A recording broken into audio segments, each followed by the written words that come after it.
Hello everyone, welcome back to another Full Queue developer stream. That's me. We've been working on a personal tracking symptoms app for the past few days. And today we're going to continue on that. Here's the list of items in the queue for today. Starters, the background of the category selector, or actually that's a journal selector, should be tappable to close the selector. Then there's a few more items that we'll get to today, hopefully.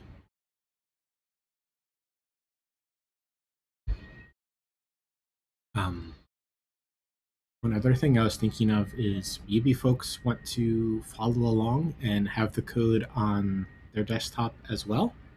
I was thinking maybe I would allow access to this private repo with a Twitch subscription or maybe a Ko-Fi subscription. If you're interested in that, please let me know and set that up. Okay, so let's cut a branch for today's stream.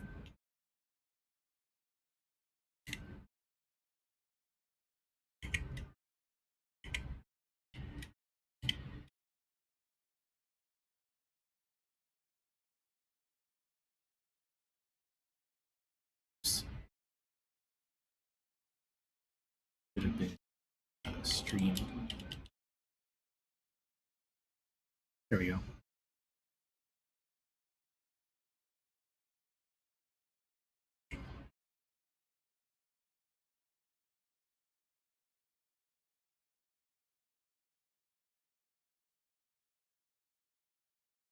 Okay, so as we said, first item, arrow next to it to show car. Background of journal selector to close selector. So I can demonstrate that. Let's run the simulator.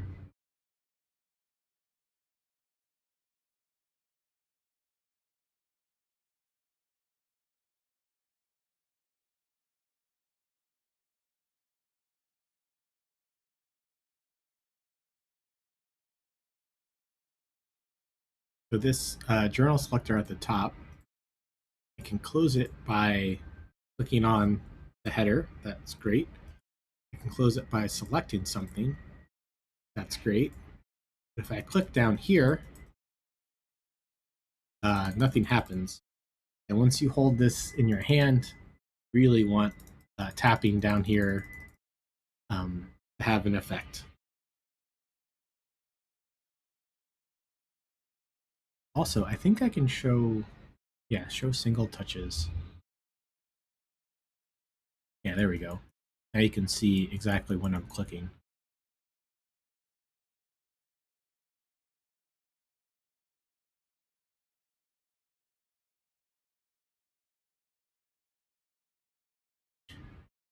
That would be the category?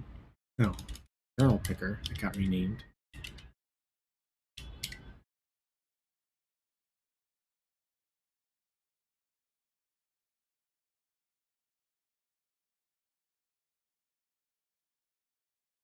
Now this file is starting to get a little long. I think we can move this row into a separate file to keep things clean in here. Let's do that first. This will be the journal picker view row.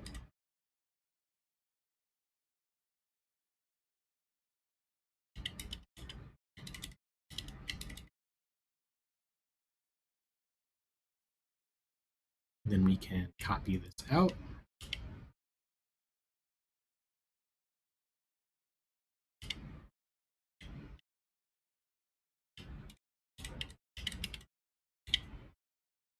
And paste it in there.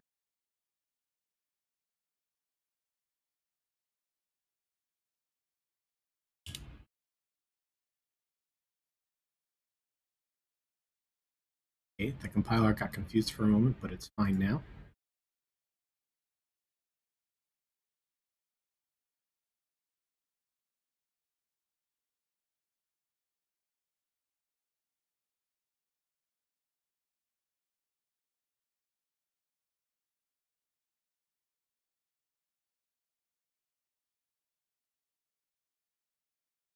Let's see, where's the back of this?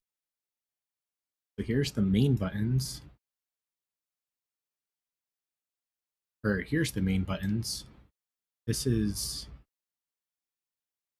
the all events button. This is the each row button. I guess it's this spacer.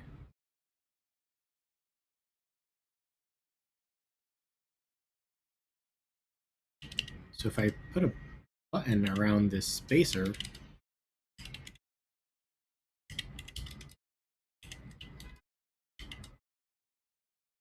like, can I use a spacer as a button label?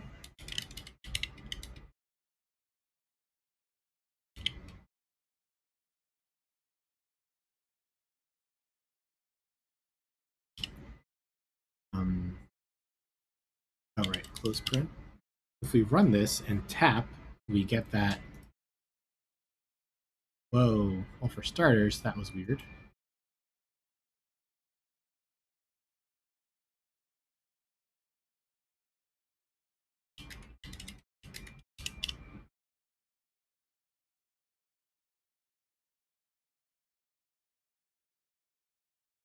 Okay, so I guess we can't really use the spacer as a button label. What else could we do? We could try putting a gesture on the spacer.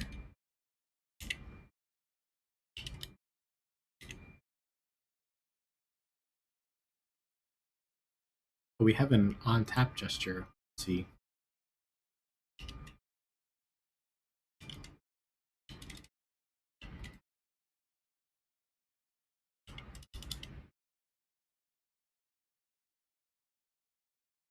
Okay, so this is better already. The the spacer is still spacing as we expected. So I'm tapping, but I'm not seeing any printout.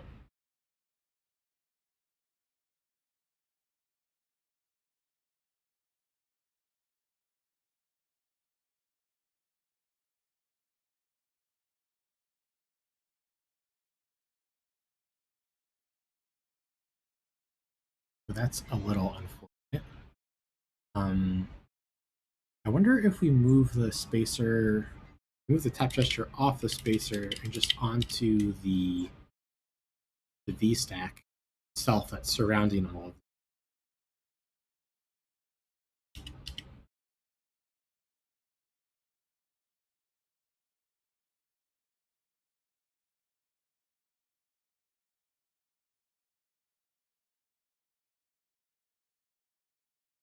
No, not really, huh?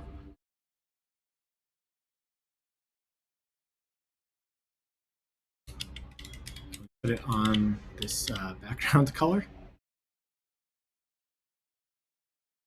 Oh, okay. Okay. So we tried putting the on click on the spacer. That didn't work. We also tried in the spacer a button, but that messed up the layout. Tried putting the gesture on VStack. That didn't work. But when we put it on this background, we get exactly what we want.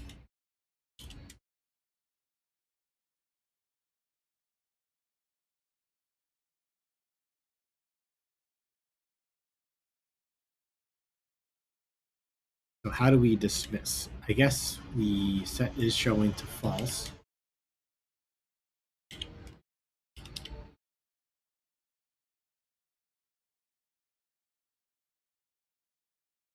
Nice. So now when we tap outside,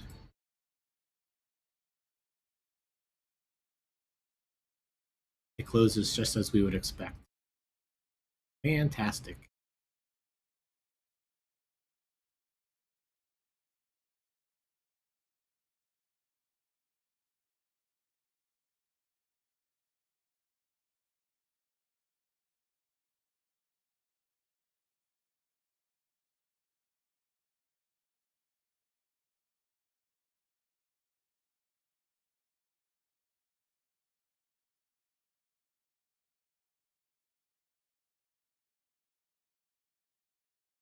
So let's commit that.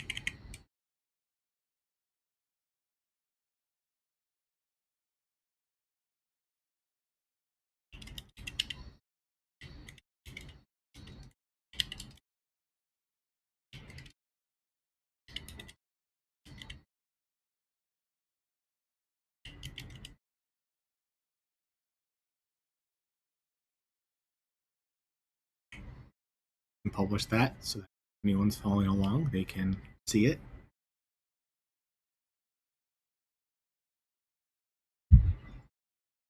As I'm looking at this, I just see like this is like kind of a lot of code here. Like this is the last button, and these are the interim buttons, and that's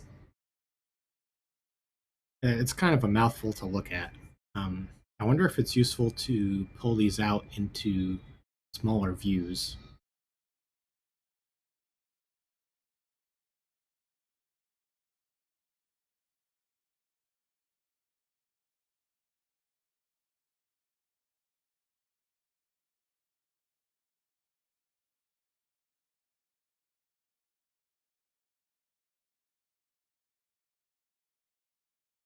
We already pulled out the row, and that's great.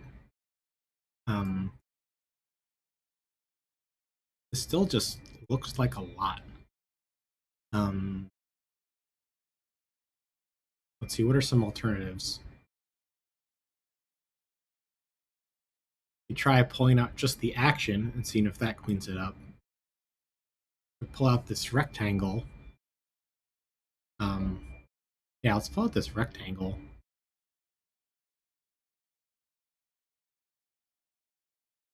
Which acts as the divider. We can call it the journal picker view divider.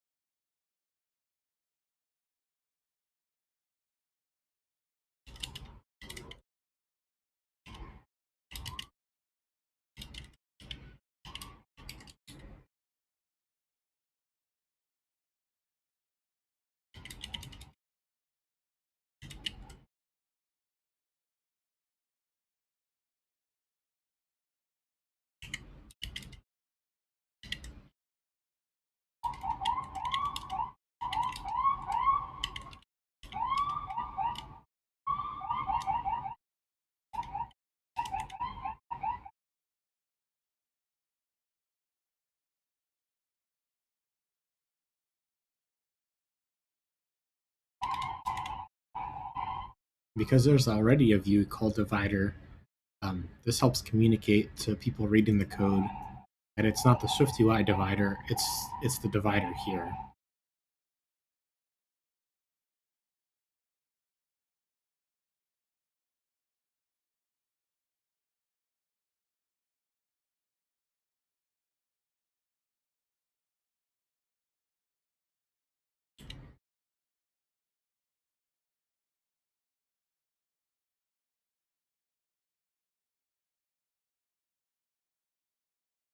So now what do we have?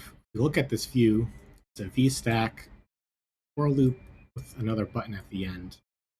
I do want to try pulling these things out. Um, still does seem like a mouthful.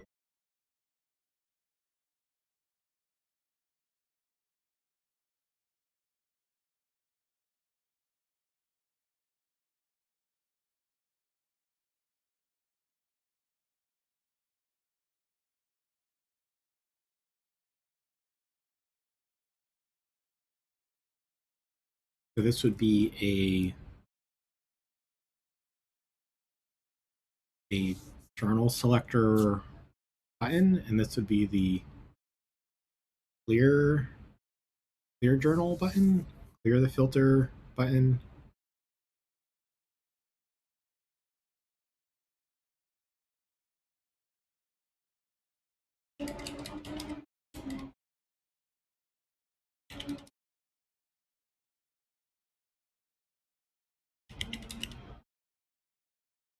Maybe just all events, since that's what it's doing.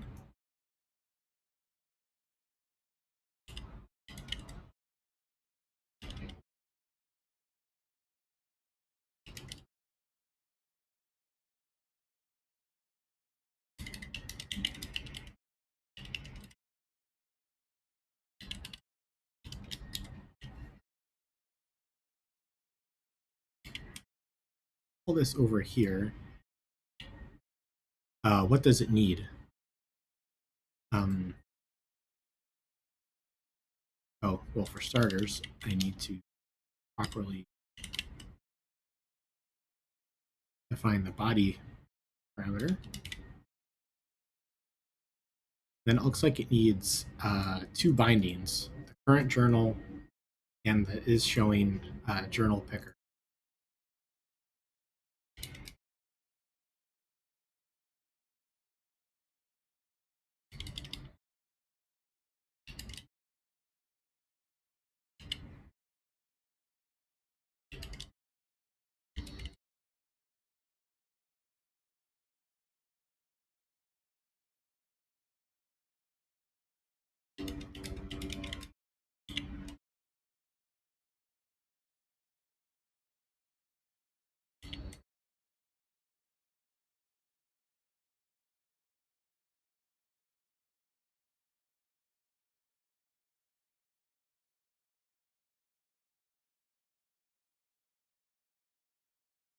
And then to use this, we would say something like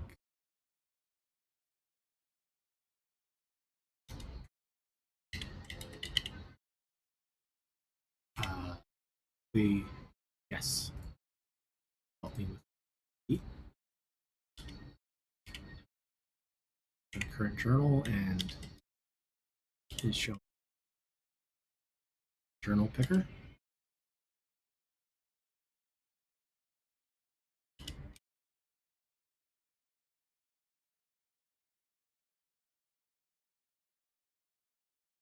And we can pull out this button as well.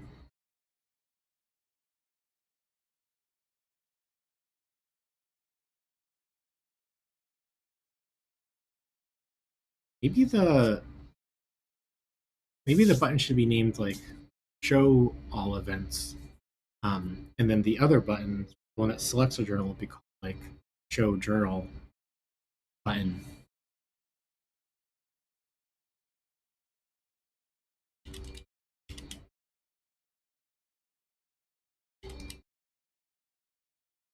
Let's do that and see how it feels.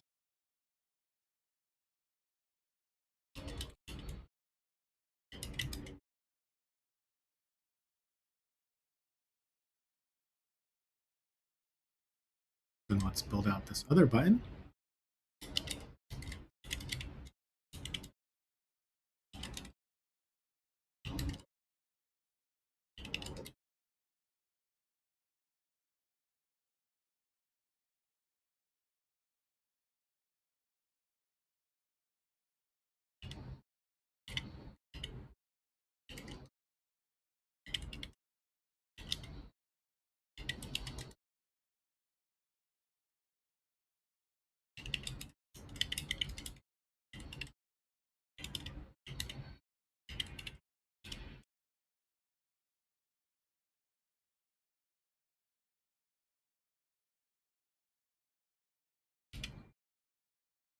We can pull over the contents, paste that in.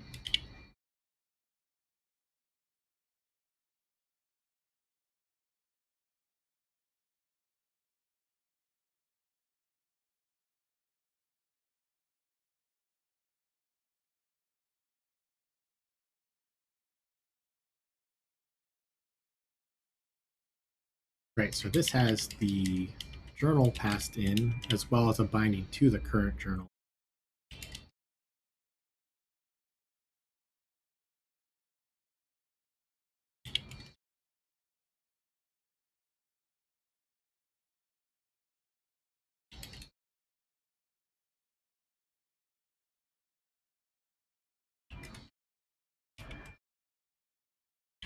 and a binding for showing the current journal picker or not.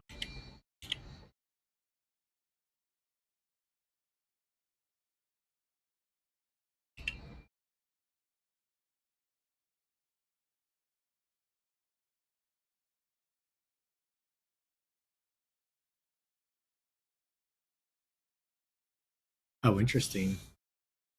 Um,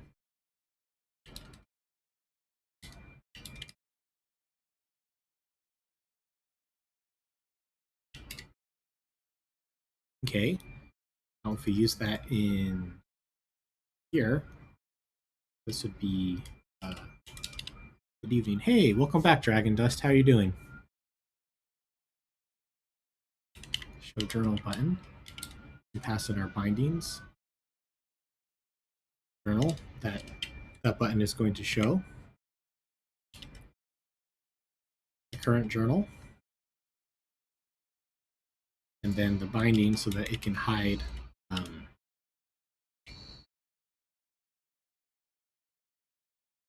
the view.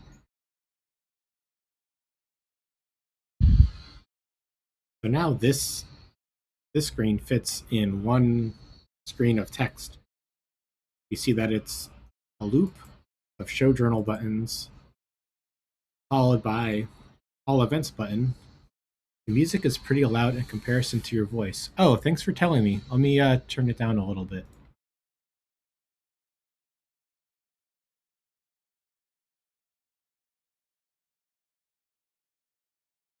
I'm good. How are you? I'm doing good. Thanks for asking. Good to see you.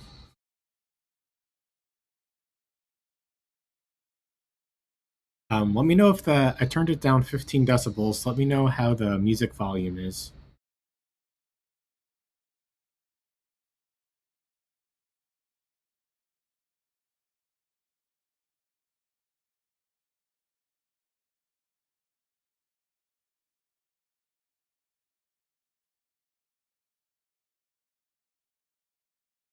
So, so now the contents of the view fits in one screen full of code, and that makes it a little bit easier to digest.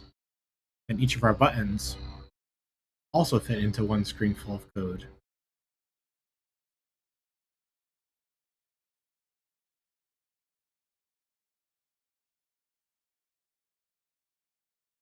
So that feels quite a bit better.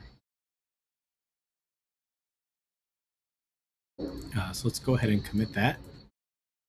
Now it is better. Oh, glad to hear.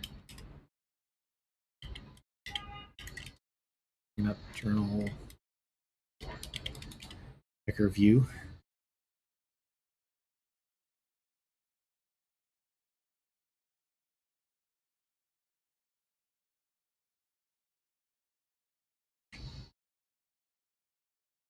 Okay, so we successfully implemented tap background of the journal selector to close the selector.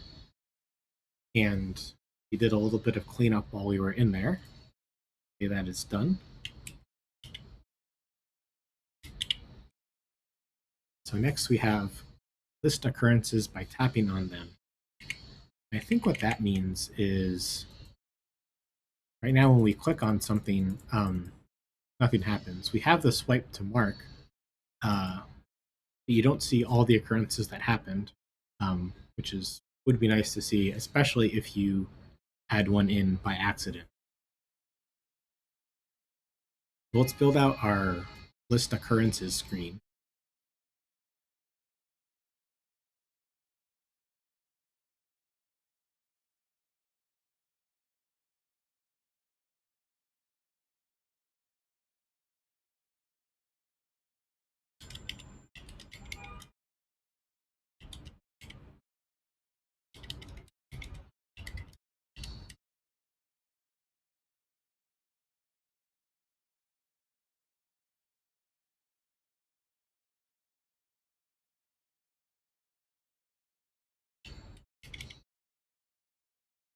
Make our occurrence list screen.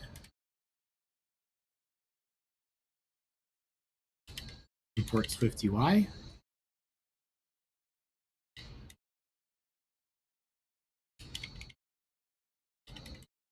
Occurrence list screen is a view. View has a body. And let's get a preview going. And of course, we only want to compile our previews when we're in debug mode. We don't want these to go to the App Store, for example.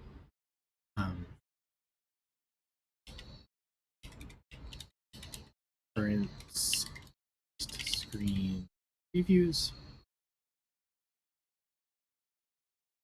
What are we going to show? We're going to show the current screen. And then just to make the compiler happy, let's put some text in there.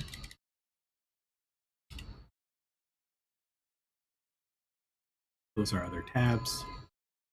And then I think if I show editor only and then show the canvas back, yes, it did.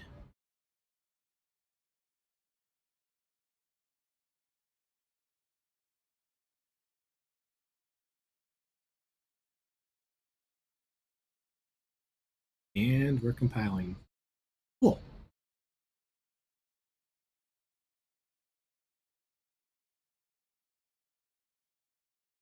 So this is going to be a list of occurrences given an ID.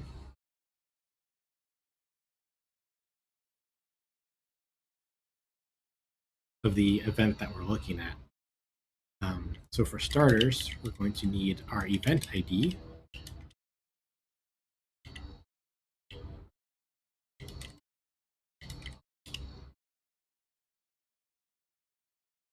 We can pass that in our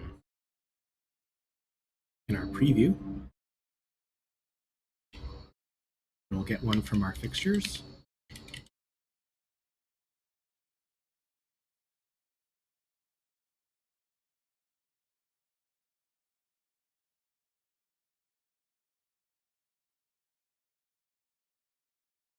And then I guess we'll need a VStack, of course,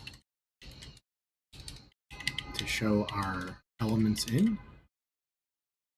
Leading alignment, 0 spacing, because we're going to control our own spacing. So there'll probably be some kind of top bar held by a scroll view of our items.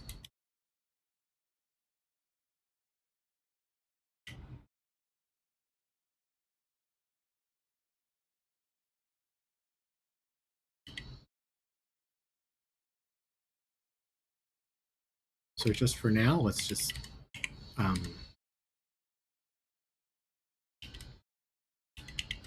put in some filler stuff right now. We'll say on the left we'll have a back button.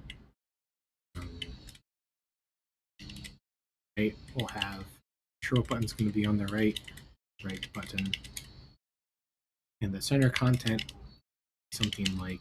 Well,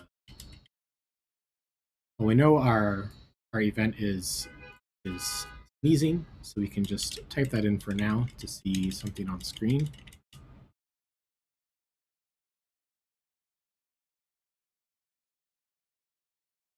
We do want to make that bold and type.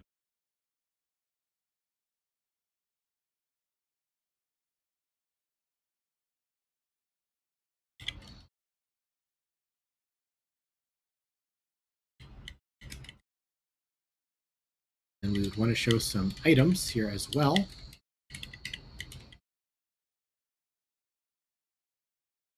We'll be leading again, spacing, because we'll control our own.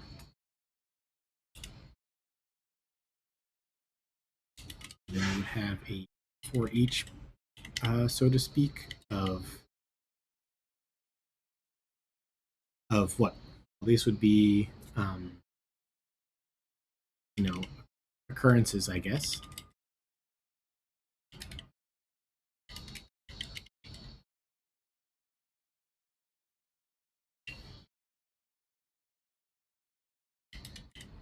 So we would need our list of occurrences.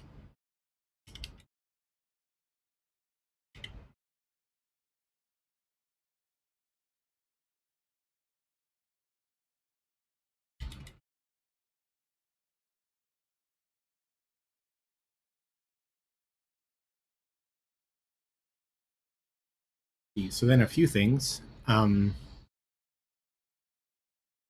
preview is asking for a list of occurrences, but we know we're going to want to get these out of the database. Um,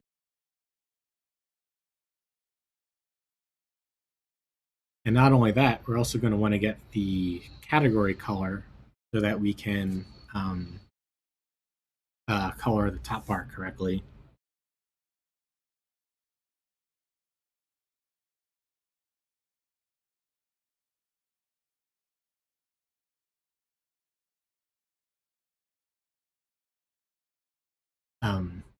So perhaps it'll be a different model. We want something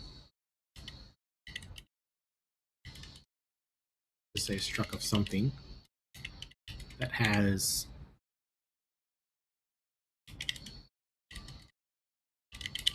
a list of occurrences in the journal color.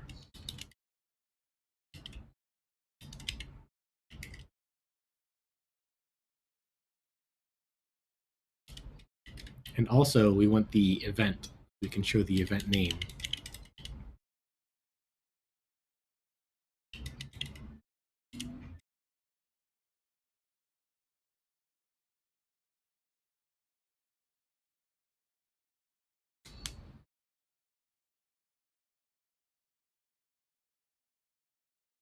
So what do we call this? I'm not sure what to call this. I guess for right now, it's the occurrence list model.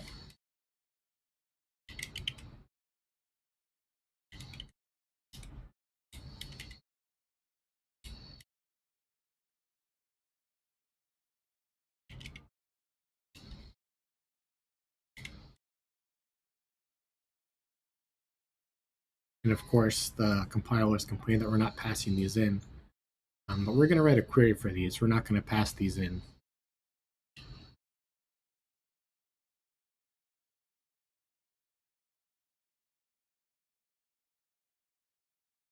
Start building this query.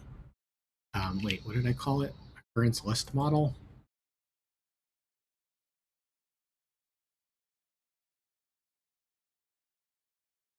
Maybe occurrences for event.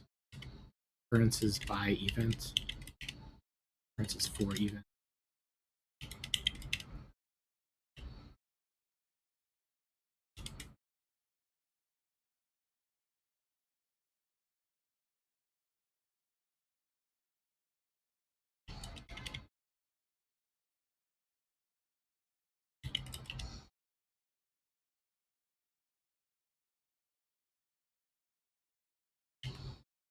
We can copy this out here.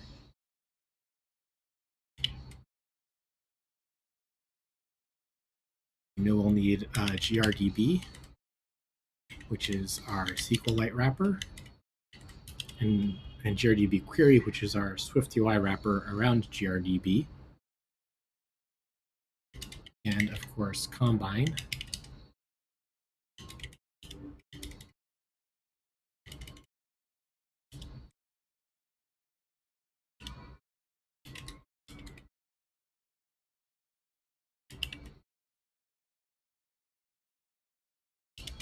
And yesterday, for one of our queries, to put the query as a subtype of the model, and that felt really good.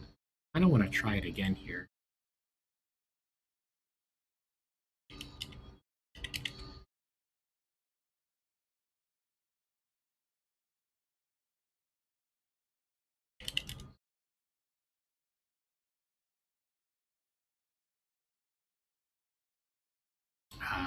Let's copy stuff over. It's a little too complicated for the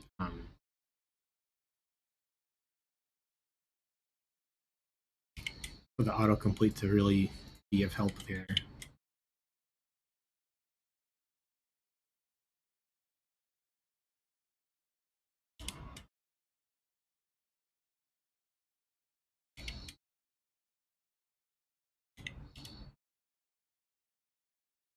Yes, the default value will be nil. And it will rely on an event ID.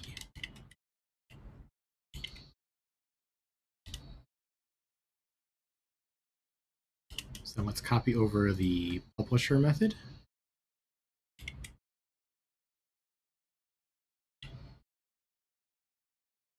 So it's a publisher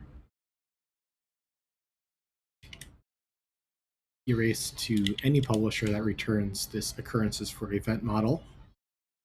And then finally, we can write our actual fetch function.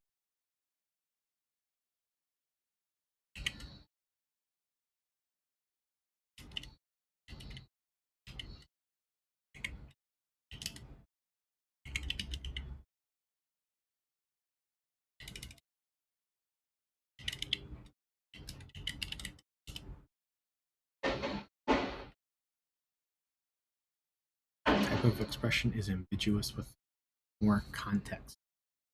I'm not expecting that, to be honest.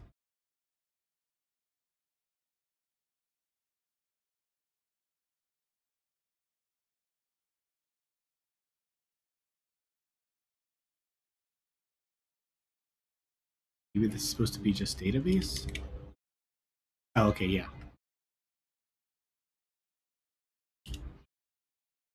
Now it's still ambiguous. No, it went away. Yeah, sometimes these Xcode errors, they linger after they've been resolved. It can be hard to know if it's...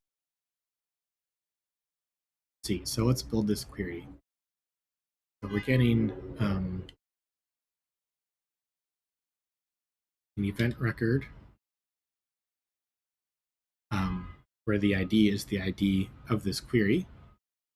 We can say event record dot coding keys dot e is self event ID.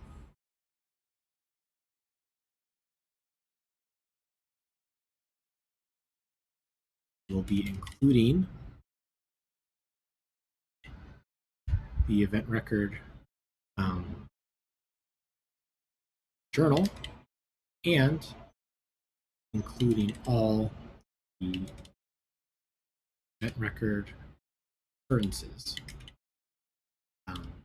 Say this is in request of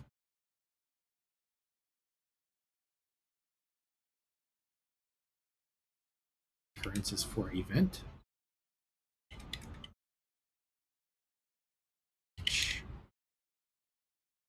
And then of course we need to try at the beginning. Oh, that's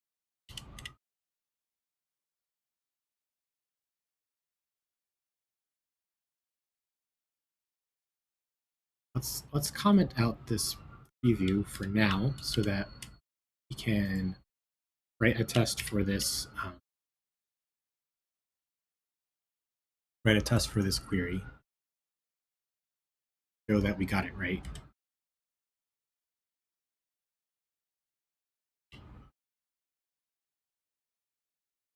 So what was the name of this query? Occurrences for event query.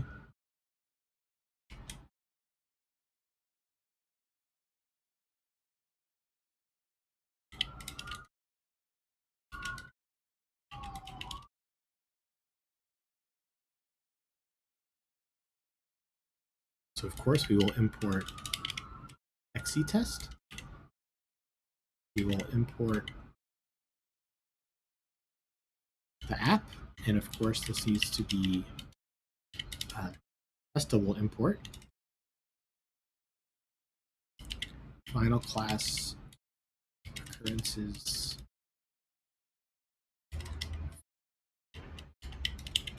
event tests is an XCTest case.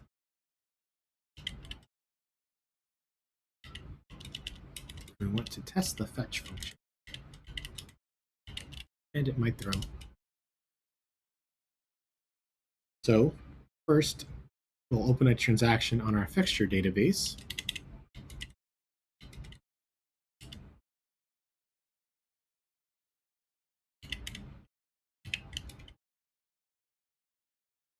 And then we'll instantiate our query.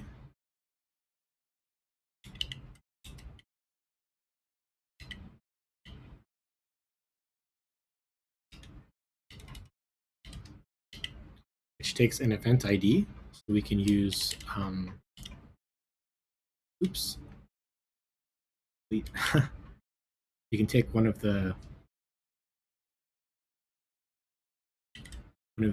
events in our fixtures, I guess, .id. You can call its fetch function, passing the db, and of course that might throw. So try, and we'll save that in a variable so we can assert on what we found.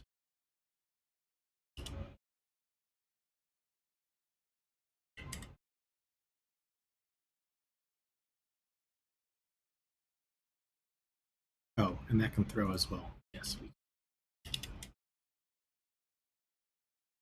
I guess for starters, we expect that the event name matches the fixture's event name.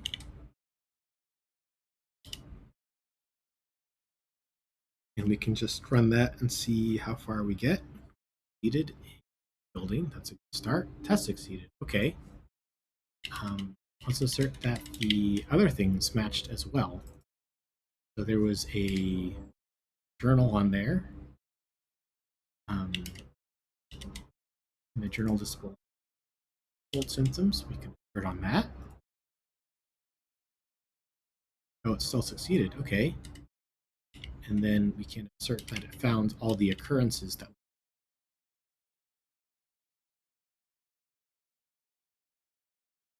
I believe there's just one occurrence. Nice. Okay. Kind of wasn't expecting to get that on the first try, but I'm happy that we got it right. So looking at the query, what was right was the event record model. We're filtering it by the event ID that we passed into the query. Then we include the journal of the event record. We include all, which makes it a list, all the occurrences. Now, occurrences is a has many association, and the journal is belongs to association. Then we convert this request to a request of our model, which is this occurrences for event, which has the journal event and occurrences on it. And then we fetch one. I guess it's not surprising that it's fetch one, but there is a list of occurrences here, so I kind of expect it to be fetch all. But fetch one makes sense since we're just getting one of these, and it could be nil. Going back to our screen, we can now use this query. We can say our occurrences for event is an occurrences for event maybe, and the list of occurrences on that model, so we can delete line 10. Then we can say this is a query. Type occurrence for event.query.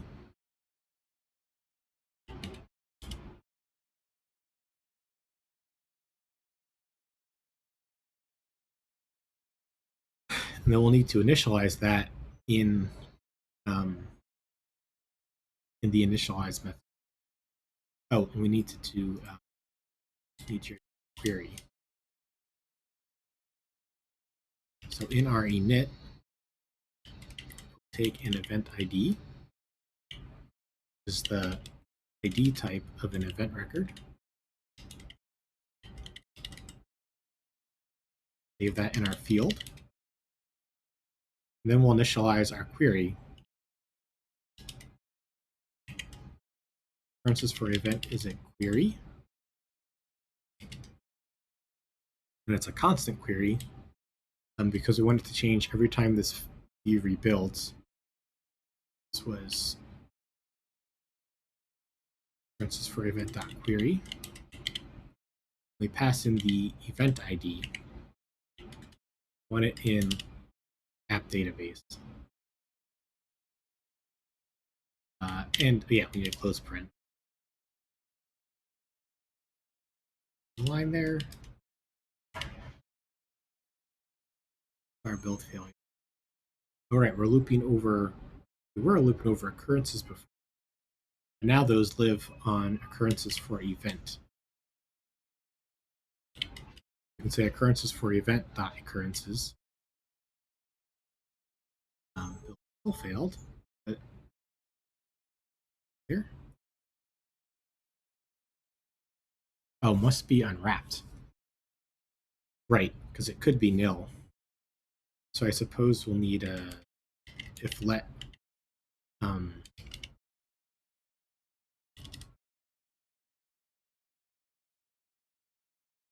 can just call these occurrences.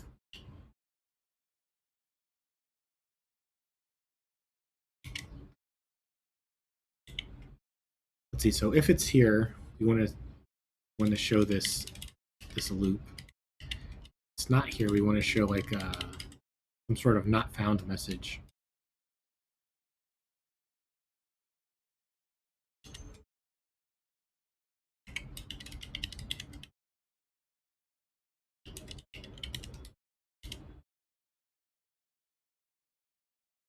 Now, if we uncomment our preview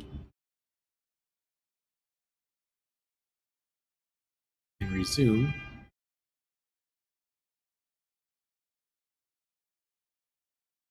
well, yeah, I guess we're not really showing anything in here yet. Oh, but we did have a failure.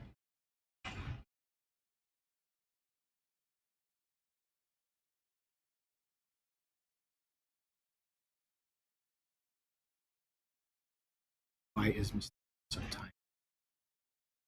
Before we get to the list, we can fill in this top bar.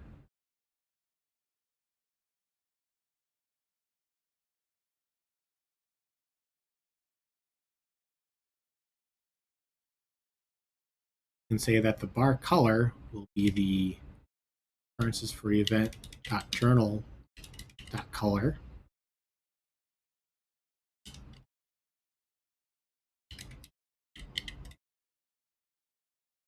Oh, that came through. That's nice.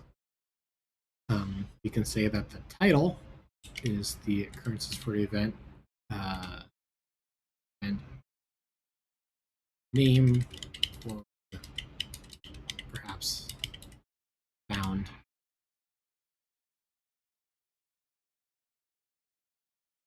If we change the event ID, you say, I think coughing was another one.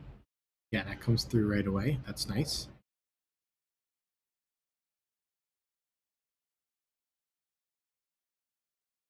And then we can do the main part. So this would be probably a horizontal stack for a row. What would we want to see? I guess we would want to see the date. This occurrence happened, and any notes.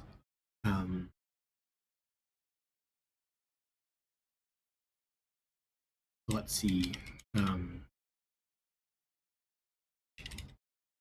Do like a text of occurrence timestamp.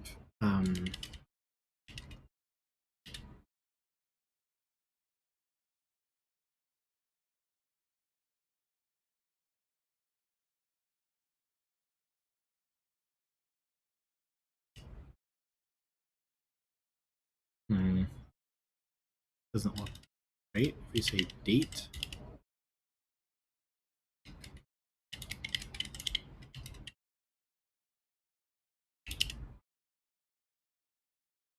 oh, I guess we can do it like that. And then say at. I don't think we need these spaces actually, since there's space already between.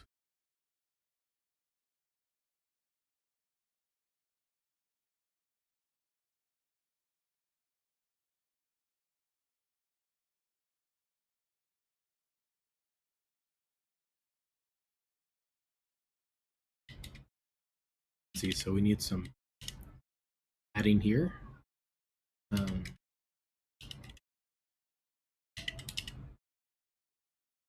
Some space at the end. And then I guess any notes, and I guess that would go below, I guess. So that's a vertical stack.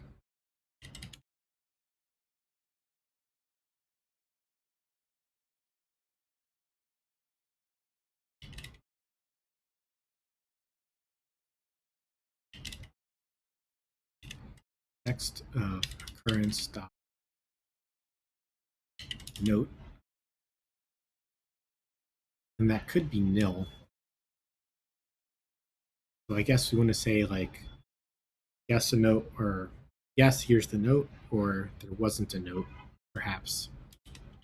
So if let note is present,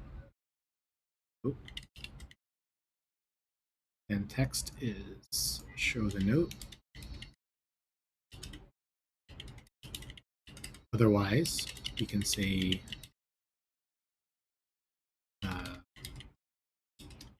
no notes, and we can put that in sort of a secondary color.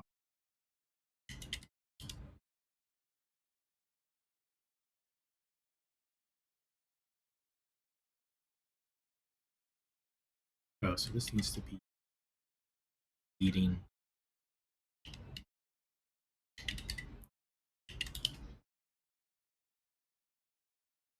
Okay. Now there's only one here. I think maybe the sneezing one has two. Yeah, okay.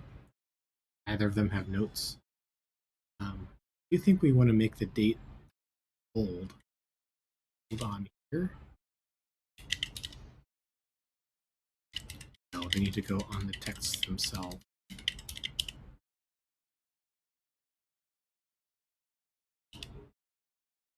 Something like that.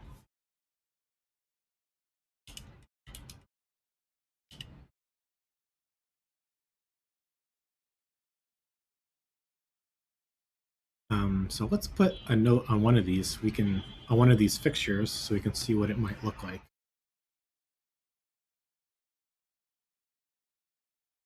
Let's go to our fixtures. Here's our occurrences. Let's see.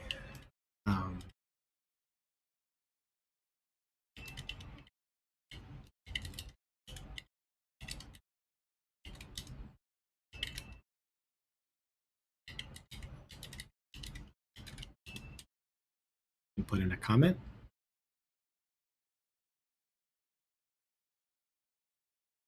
Then resume our preview.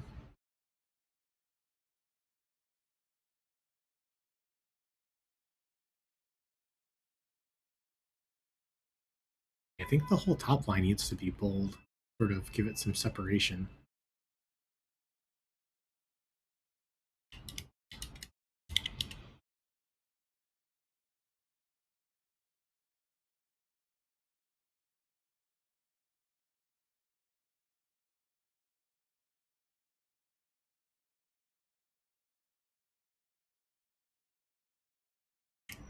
Okay, so going back to our list, those occurrences by tapping them. So we are listing the occurrences, but we're not navigating to them.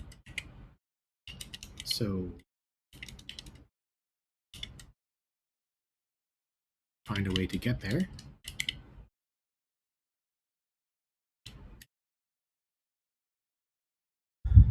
So to start, let's build a wireframe to set up the view for us.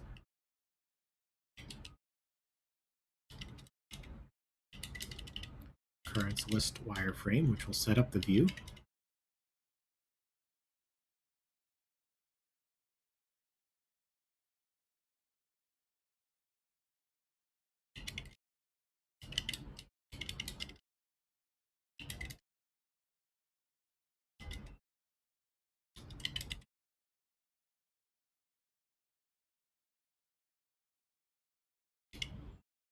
We will implement our create view controller.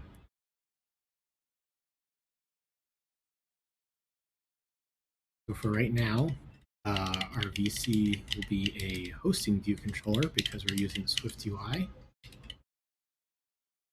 And the root view is the occurrence list screen. And we'll just return that view controller. Now it is missing the event ID, so we'll need to paste that in here.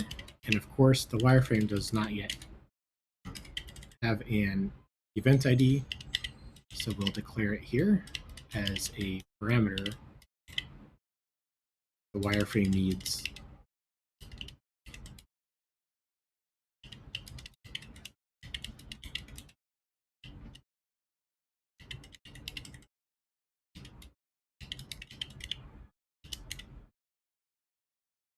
Cool. So now, who should navigate to this? I guess it's from the all events list.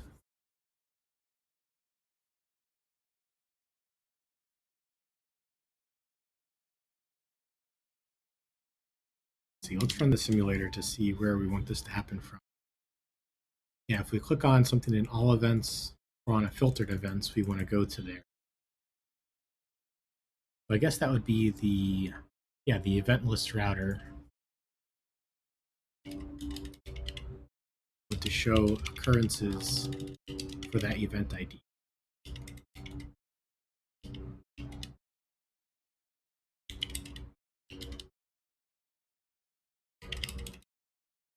Not even for, just show occurrences, open paren event ID.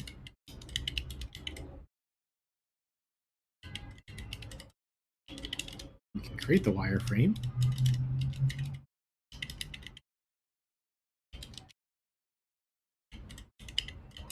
Occurrence list wireframe that we just defined and passed in the ID that we're getting.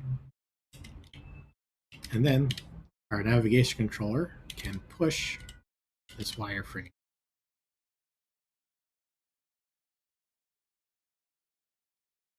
Now we need to set up those rows to call this method.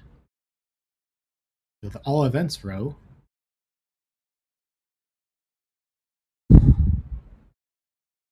wow, this is a lot in here.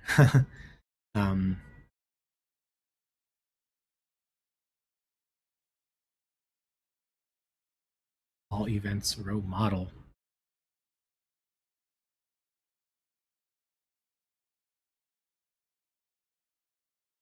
Is outside vertical stack needed? Let's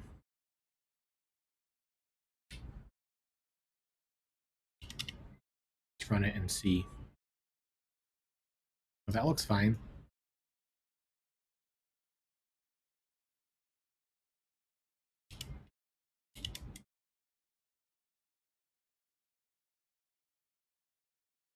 So I guess we can say it's a button.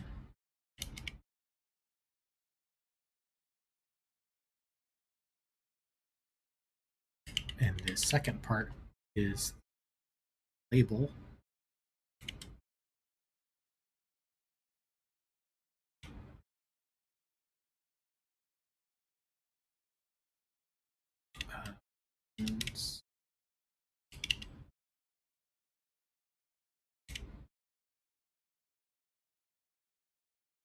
Okay. So does this model have an event ID on it? It does. We can get the router out of the environment. I think it's an object.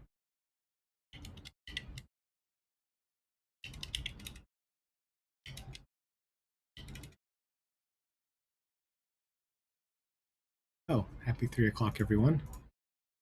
Now we can say as our action router dot show occurrences add screen.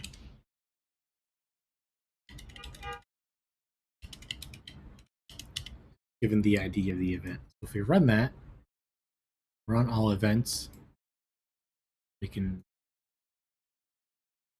Ooh, that's the add screen. Whoops, I meant to show occurrence list screen.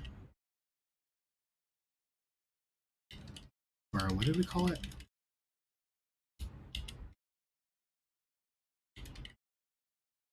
show occurrences. Okay,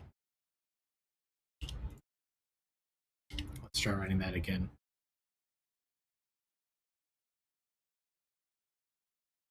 Okay, so it navigated there, and we can see a few problems. One, the text turned blue because it is a button. Secondly, we have this big extra space there. Um,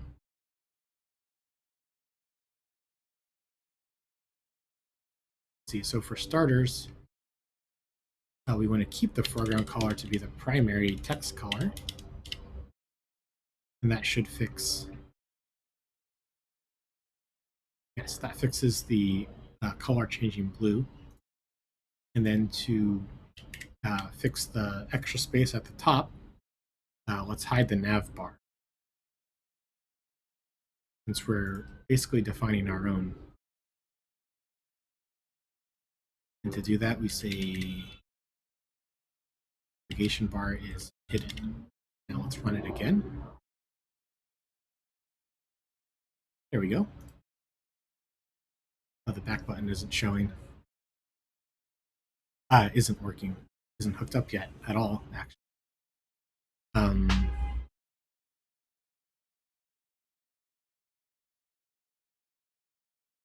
Before we implement that, I feel like we should make this look tappable by maybe putting chevron next to it.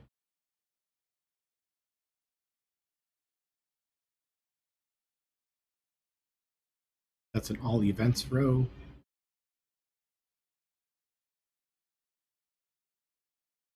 With the model name, spacer. I don't think we need an H stack inside of an H stack.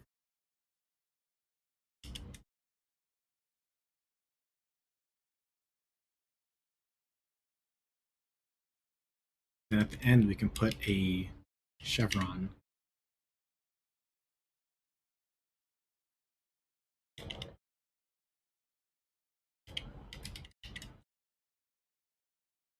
It'll be a secondary. See how we're looking.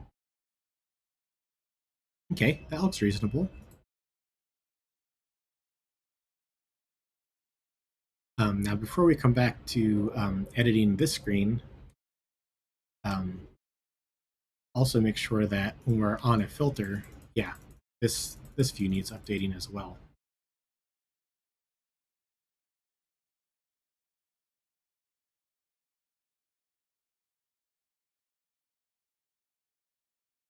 So that is the events by category view.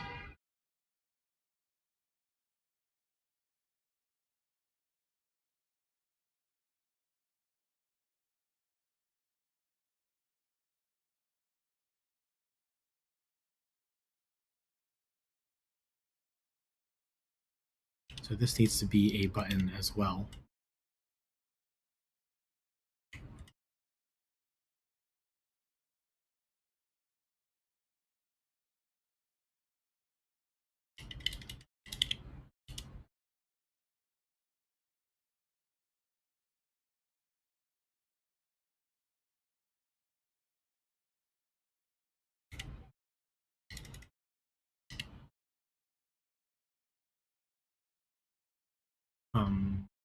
Where does it want to print then?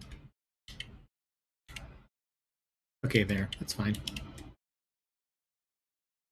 And we can jump ahead a little bit because we know that the other one had a blue foreground color. We can just jump ahead of that and say that it's primary here.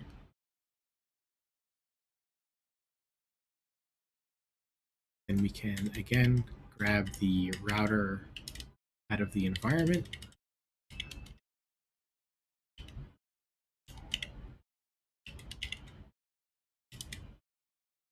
Then when we tap this row, we want to show occurrences for the event ID.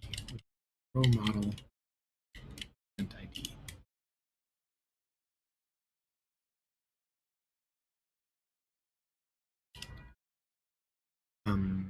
And also we want that chevron again. You can use a SF symbol, chevron.forward, with a secondary foreground color. All events, that's good. Nice. Now we really want to hook up this back button. But before we finish implementing that screen, we got all the navigation to that screen. So let's commit.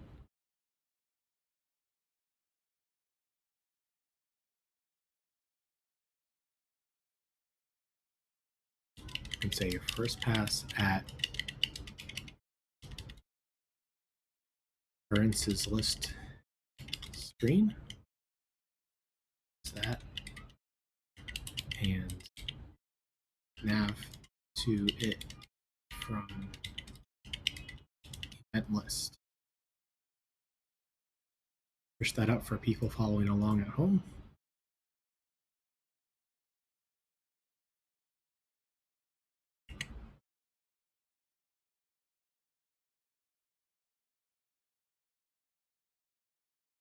So this screen needs a few things. For starters, the back button needs to do something.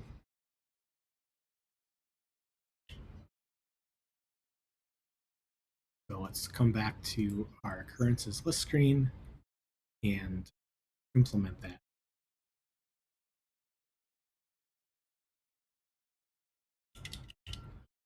So this should be a button.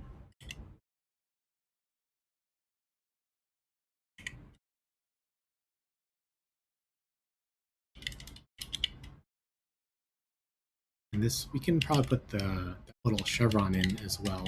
So we can make this an H stack image system. Oops, system name. There we go. This should be chevron.back, perhaps.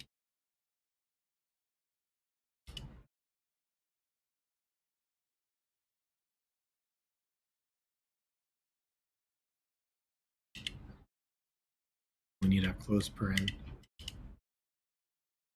Let's resume.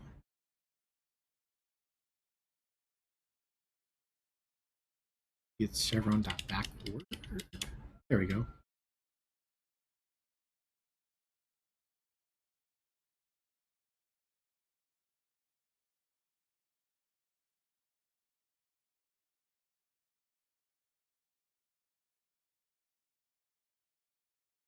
AFK for a second. Cool.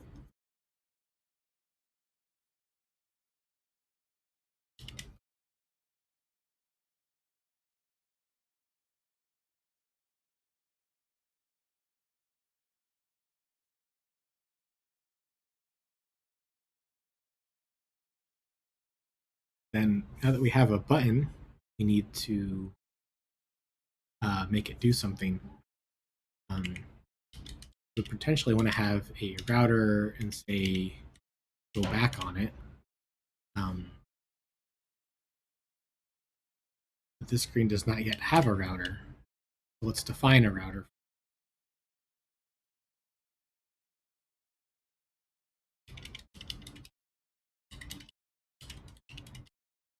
Occurrence list router.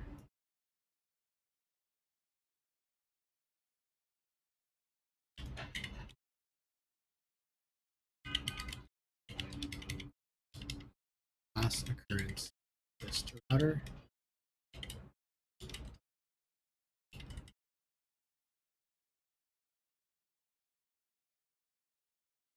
As a weak reference to the nav controller.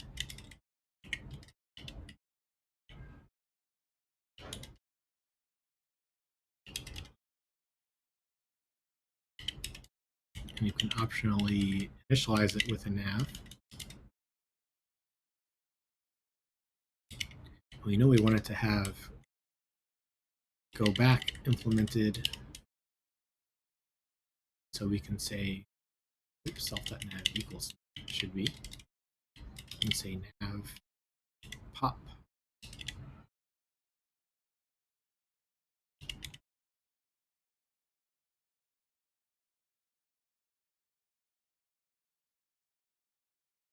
then in the wireframe, we can create this nav.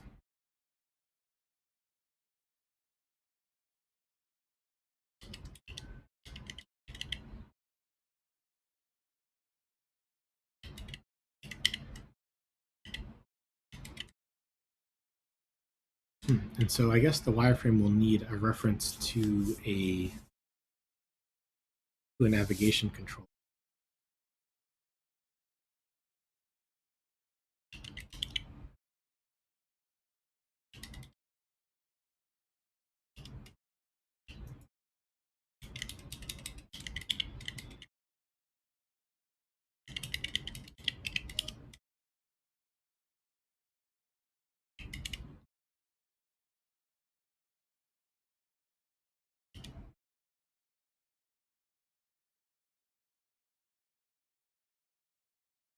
And we can pass it as a environment object.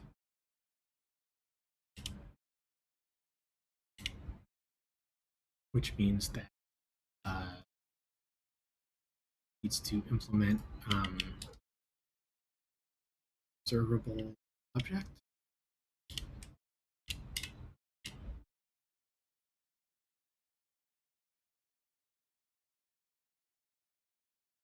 And here in the screen, and get it out of the environment. Object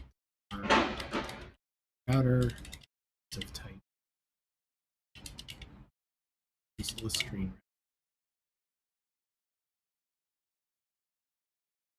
But we need to pass in that nav somewhere. Yep. And just pass in its nav.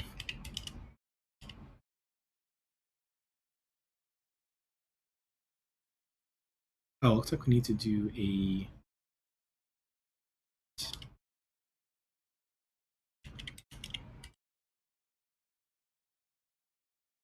it's no longer an option.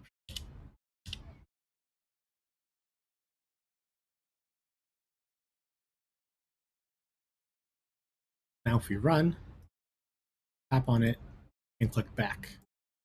And if we filter in, yep, it all works.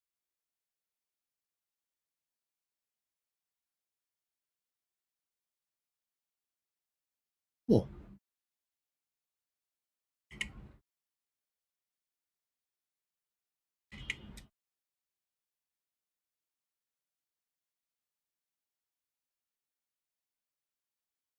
We've set up the navigation for this screen. So let's go ahead and commit that.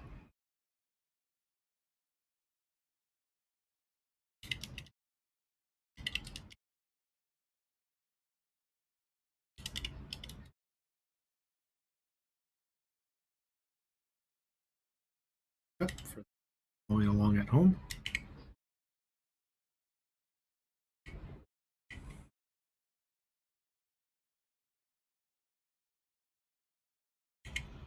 What's next? Delete occurrences on that screen. Edit occurrences. We have add occurrences from that list. There's an occurrence typo and build a color system. Maybe let's skip ahead to cleaning up this typo. Search the entire project for it, and we see a few instances. So let's fix these.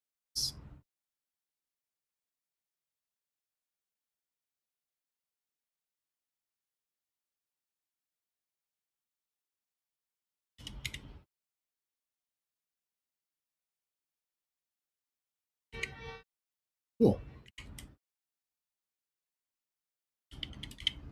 Fix this typo. That. And that off.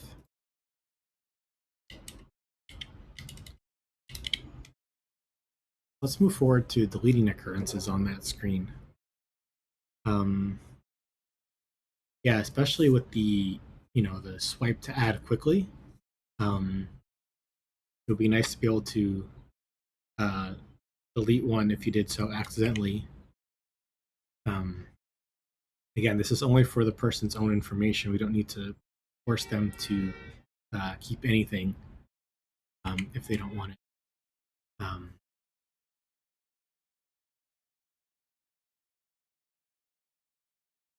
Maybe like a swipe to delete on here. Oops.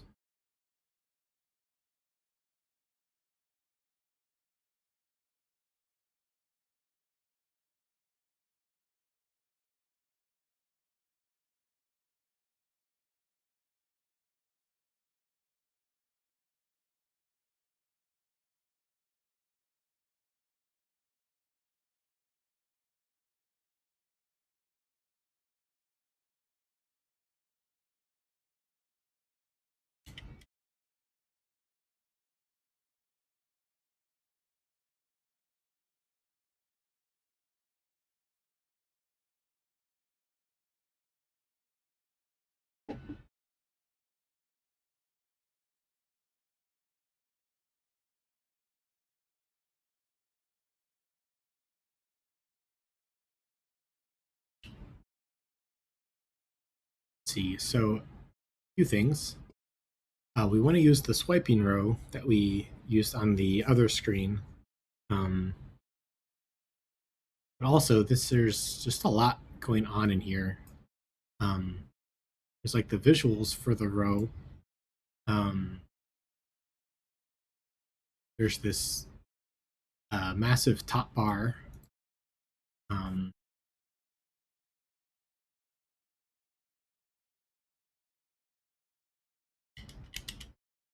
And for some reason, Code thinks that's a wonderful formatting. There we go. That's a little better.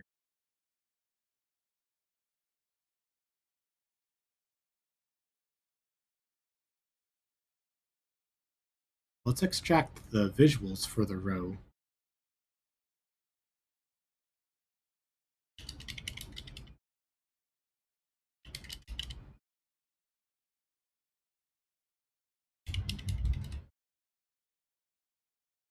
Maybe occurrence plus screen.row.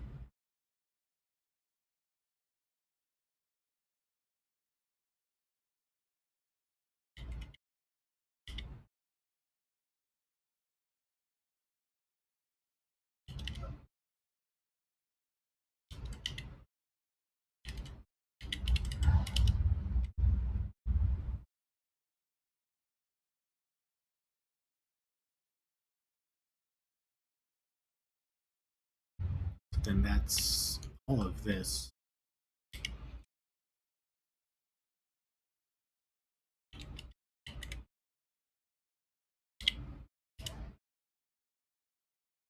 This takes an occurrence record.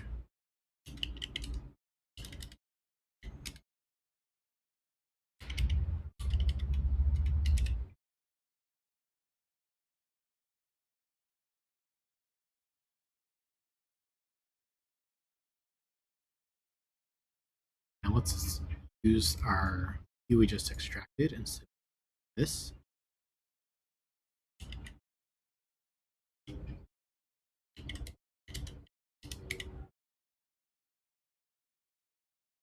Okay, that just gave us a whole bunch more lines.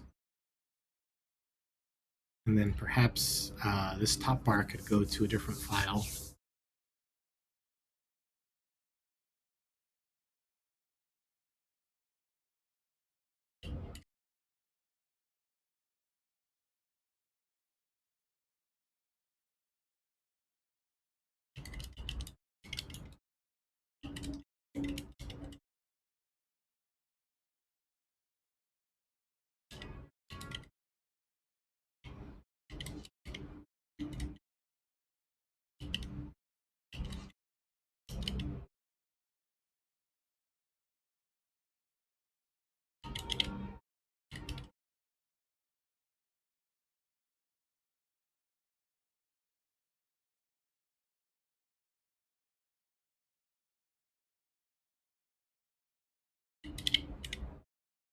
It's gonna, are these definitions gonna call hash? Yes, they are. Maybe we'll just call it the occurrence list top bar.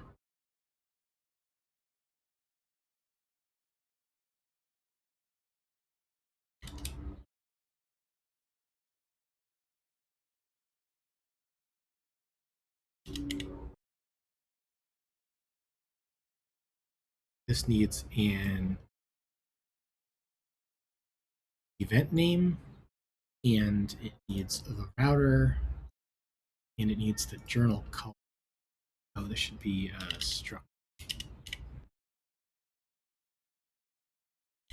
We need var.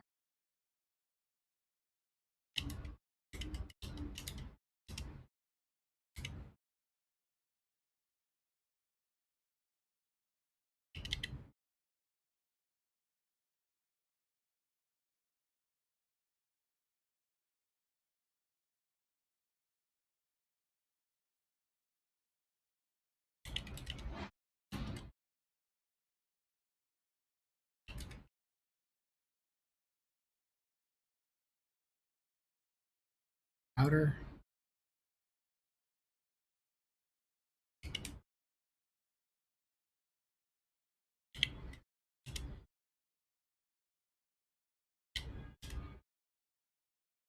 Let's try to use that.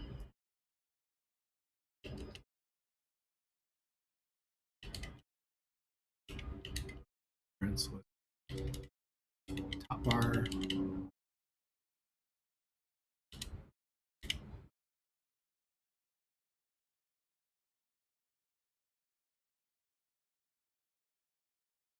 Let's fix the application. So now how we're looking. So we have a VStack with a top bar and then a scroll view.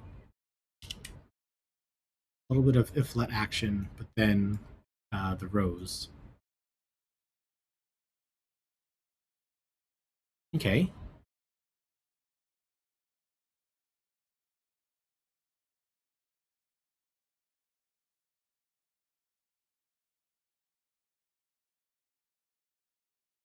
Try again sometime. I think it's fine now. Okay.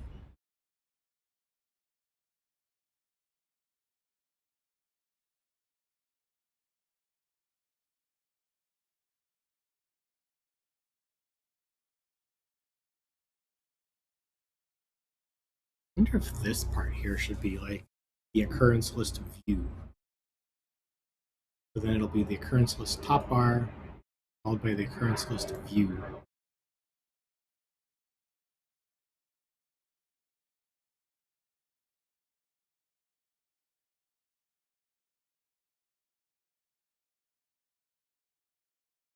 Yeah, let's try that, see how that looks like.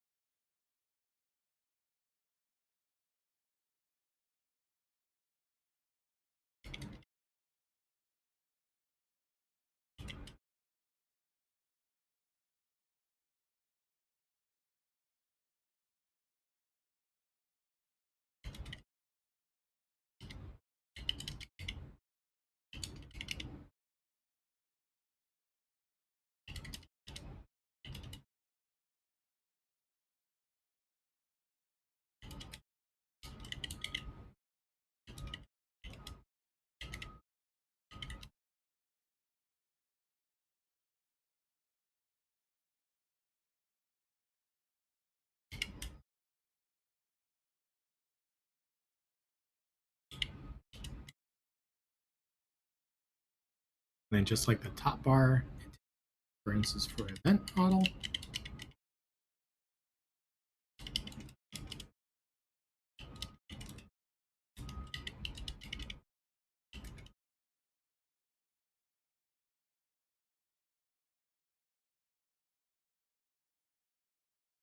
And then this row is no longer the current list screen row, current list view row. We can change its extension point.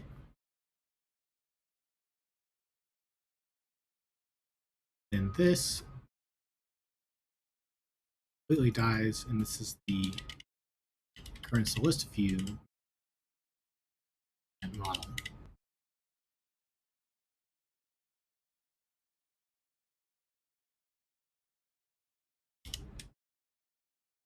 I think it's nice to keep the body super small because of all the stuff needed up here. Oh, we can clean out some of this stuff. Routing at this point. The routing only happens in the top bar for now.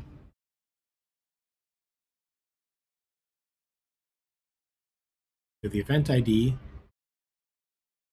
initializer to make the query, and the result of the query gets passed into two subviews.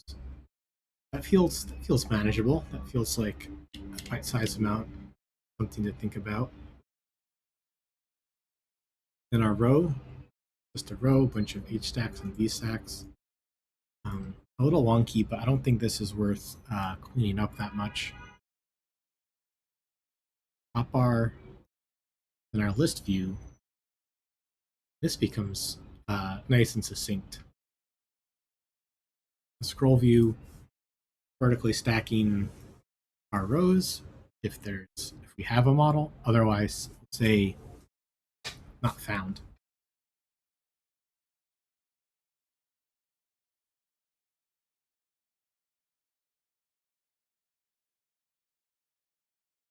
And that'll need some padding, of course.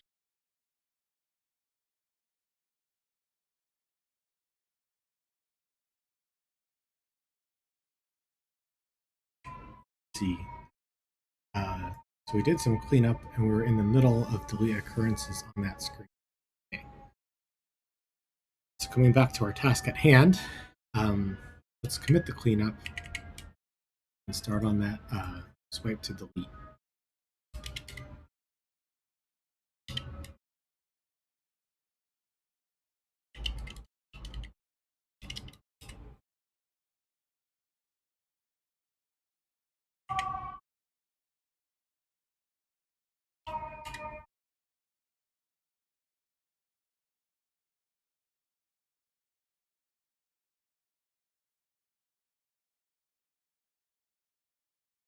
So where should the swiping happen? Should it be in the visuals for the row, or maybe on this list view?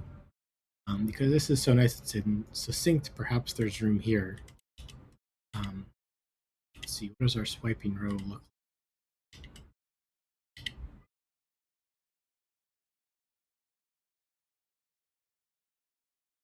Action, right action, content. For starters, we're not going to have actions on both sides. So perhaps we should make one of these optional.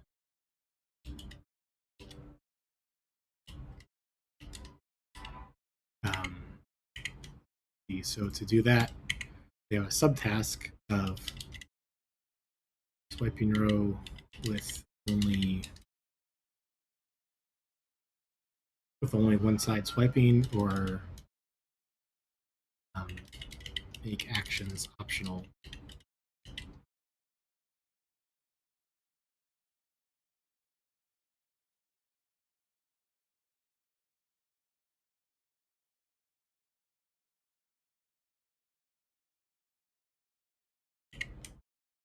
Move our arrow there.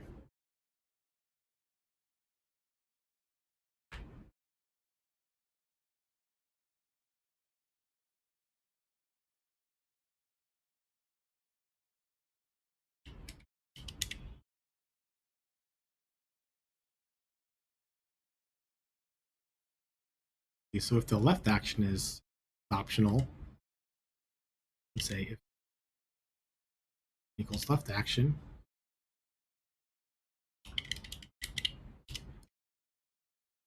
it's there, show it. Otherwise, empty view, there's nothing there. And then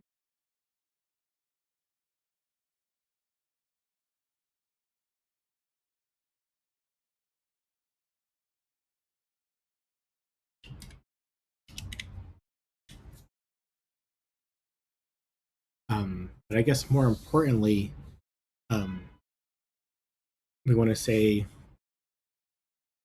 we don't want to go into this block if left action is not nil.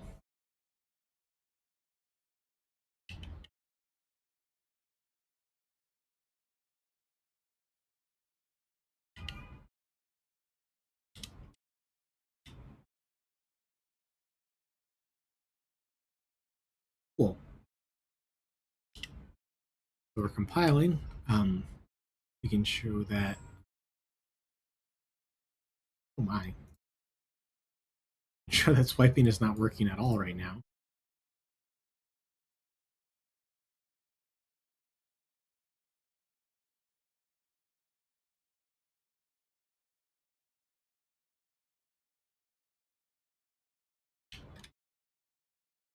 Let's see, let's take off this if let. Is that the thing that broke it? No, it wasn't. What are our other changes?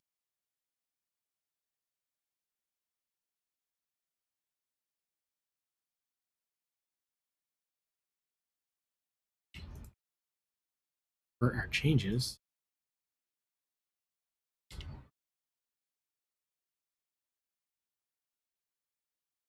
oh, so swiping's broken already without any changes.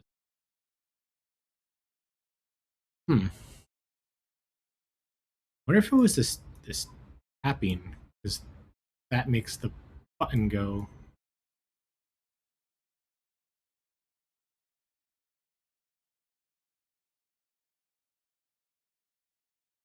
Who's using this swiping row right now?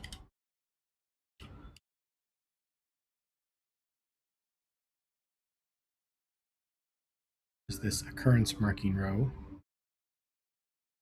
And who's using the occurrence marking row?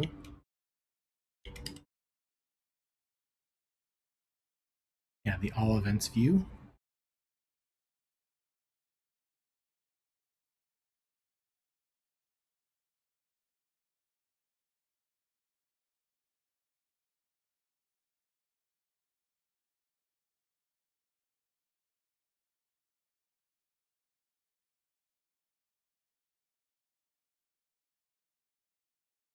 We put the button inside.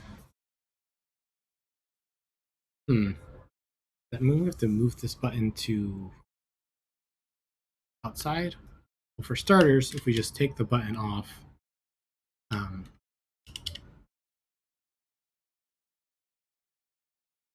if we take the button off completely, swiping works again. We know it's something related to this button.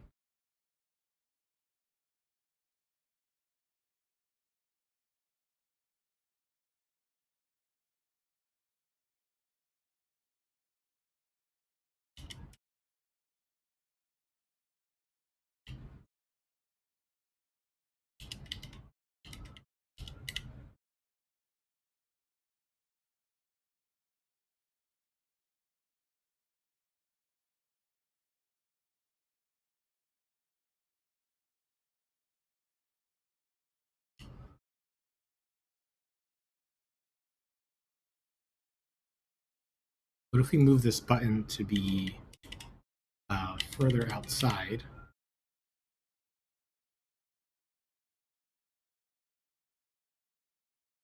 Hello for now. We can rehook up the router in a moment.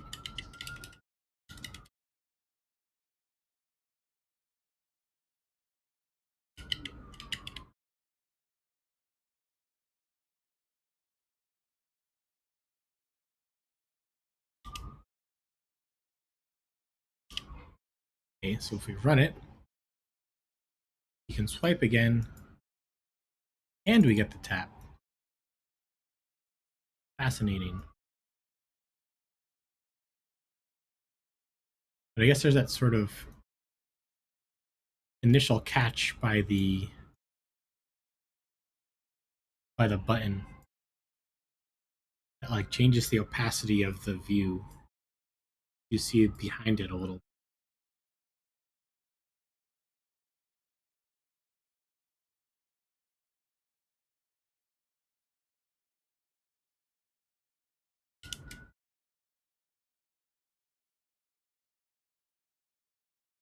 Okay, so I guess this view needs the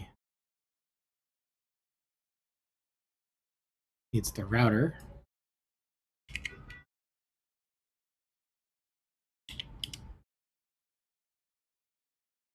And because we stuck it in the environment, we can get it out of the environment no matter where we are in this view.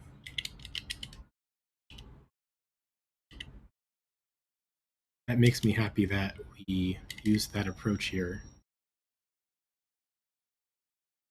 The event list router, yes.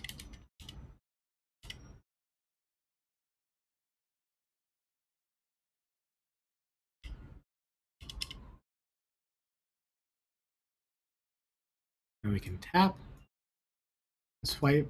Swiping is a little funky. I'm not sure exactly what we want that to be. Maybe that's fine. I'll have to talk to the designer and see what she thinks.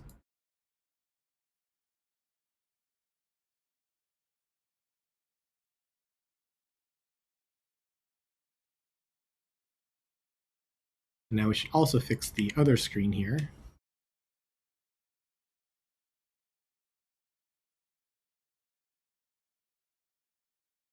Probably the same thing. The button needs to come outside of the swiping.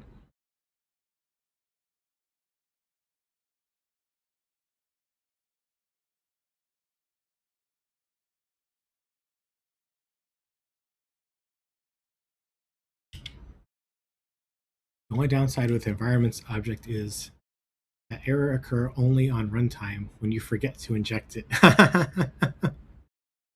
uh, yeah, I guess that's true.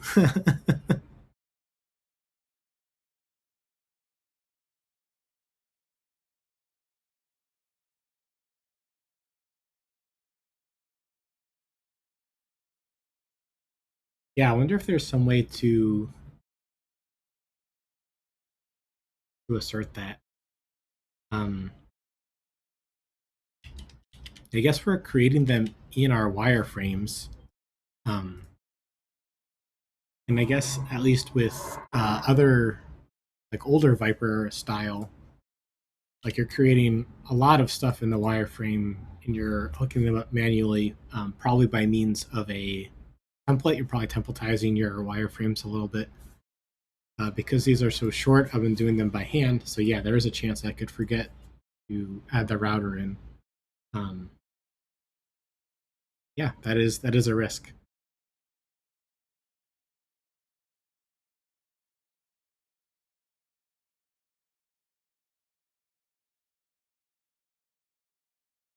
So for the events by journal view, we need to move this button out.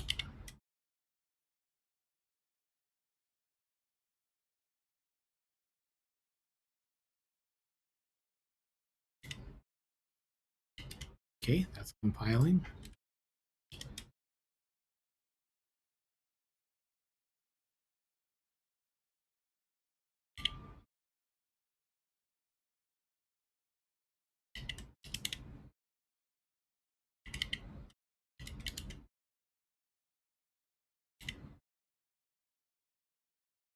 A little trial and error on where to put this close paren.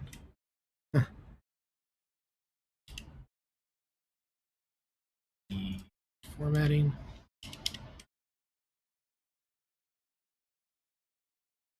Go to that view. Yeah, so swiping works again, and tapping works.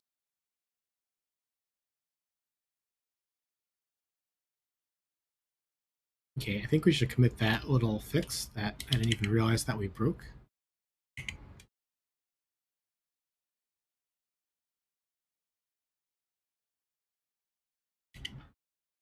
Accidentally broke swiping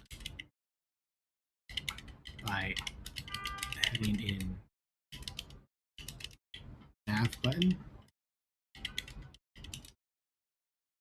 Fixed by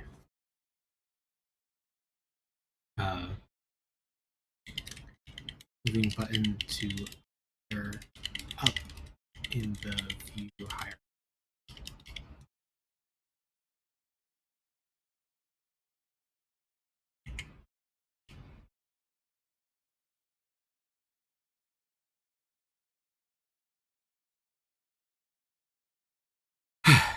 So coming back to making the swiping row an optional action, I guess we should log what we did.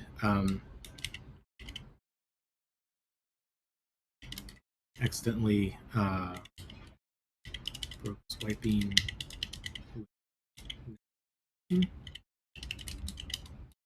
and fixed it.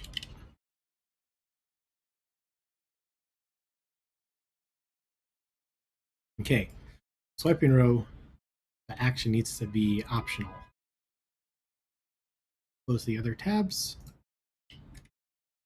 The left action optional again. Yes, again, here at the top.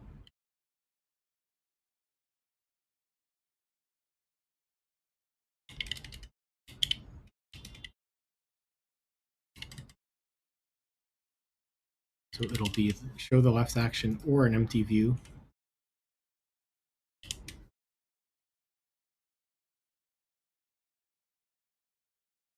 And then we only want to go into this side if we have a left action.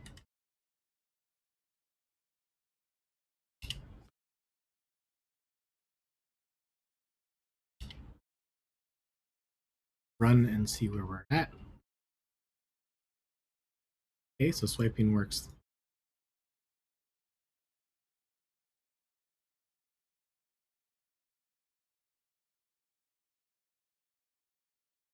There we go. Now it triggered. I have to change the tweaking of that. I don't know if it's because I'm on the simulator that it's hard to trigger, or if it's also going to be hard to trigger once it's in my hand. I just pushed out a test flight build before coming on stream, so I haven't played with it in my hand yet.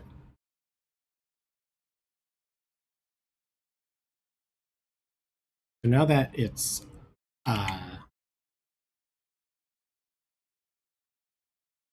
that's optional on one side,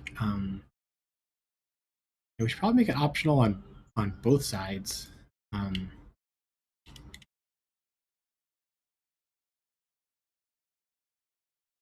If not this view, a different view is going to need it optional on a different side.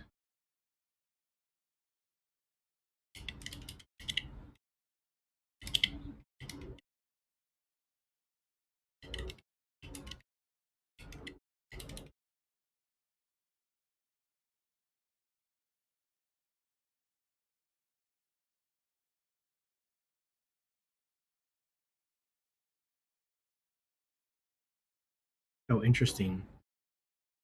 Background is always the right action color. Fascinating. That's something that we haven't had to deal with yet, huh?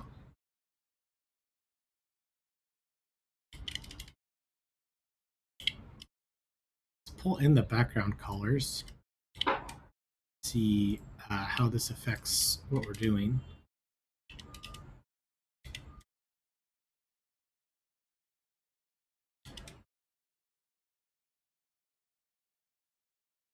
Of course, flip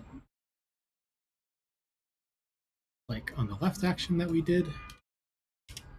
I'm only checking if the right action can be triggered, if there is a right action.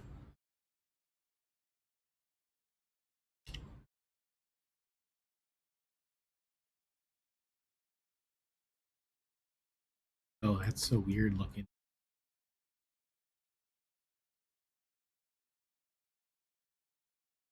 Like what's happening is that the background of the text is smaller than the background of the row, so you see the row behind it. How funny. um,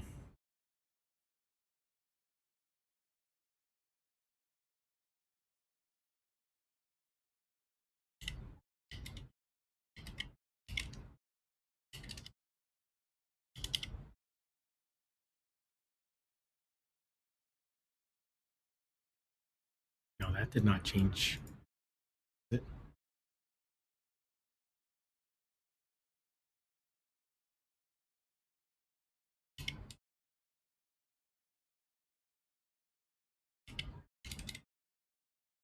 Maybe it should be just on the entire Z stack.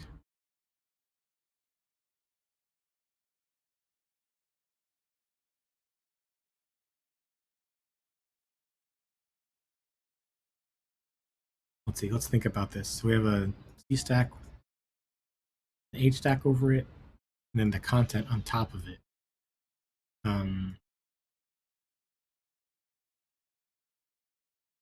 Oh, I see. The Z stack has a frame of height 44, but not the content. If we move this frame outside, it should affect, no, it should affect everything, but it's not. So let's set it on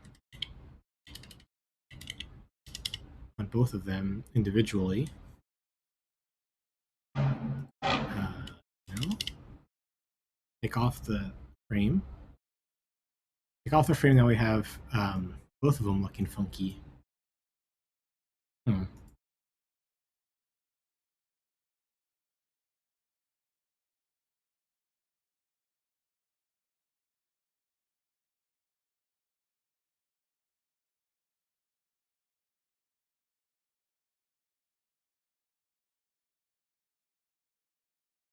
Should be just the background of the text. Take the 44 off completely.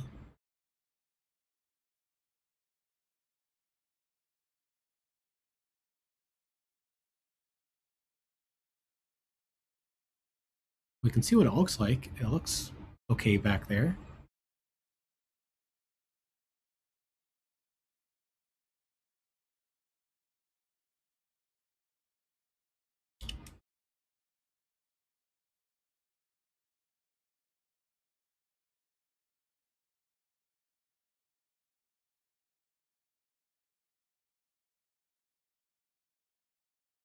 Let's see, how can we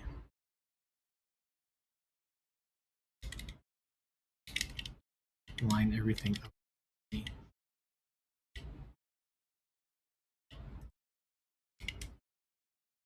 Set a 44 height on both of the texts.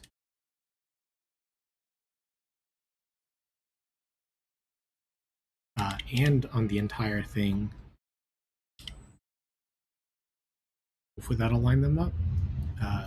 No, let's fix the top row, but not really the bottom row.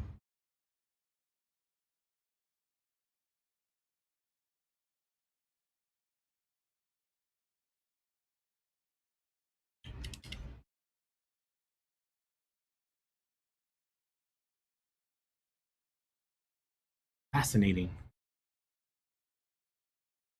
Where's this space coming from?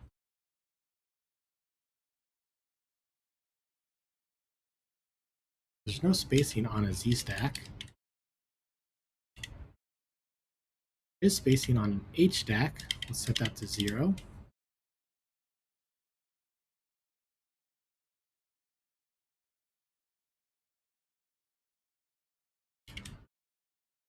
Set the height of the H stack also to 44.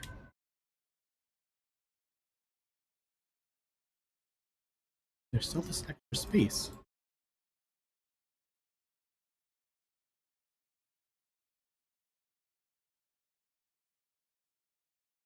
Maybe let's move the padding outside of the background.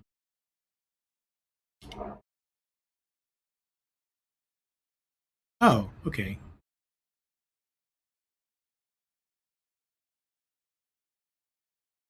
That helped. Let's do it on the other side as well.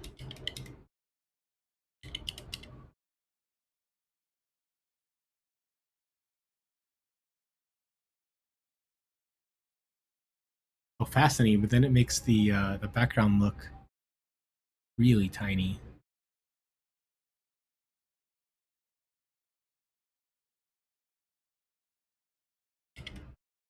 If we pull off these 44s,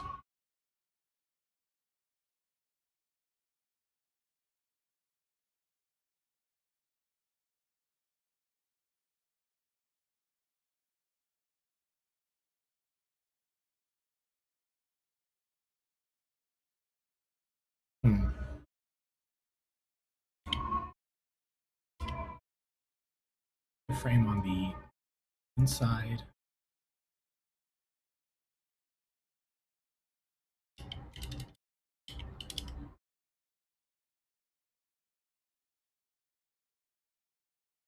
There we go.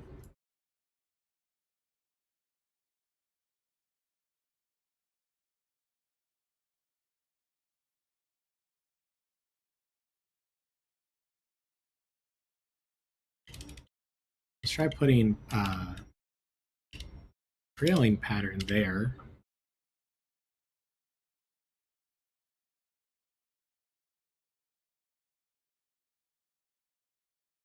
this should be just top in.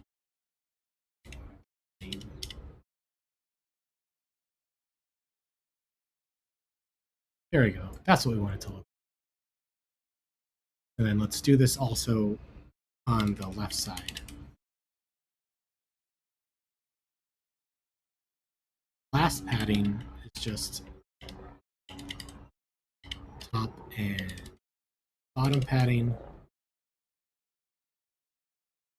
And the text, it needs a frame 44. Can remove the other options and a. So it's not actually going to be trailing padding. So this is the left side. It's going to be leading.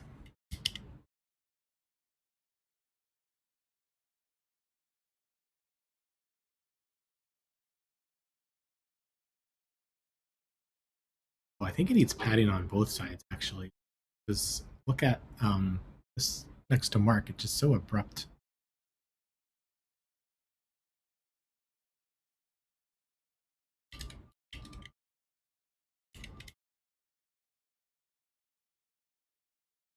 Add the other paddings as well.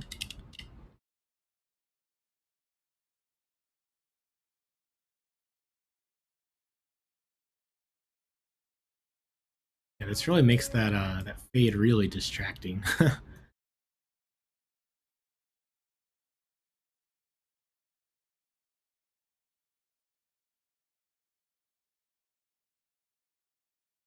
Yeah, that does not look good at all, this button. You can do padding horizontal. Oh, cool.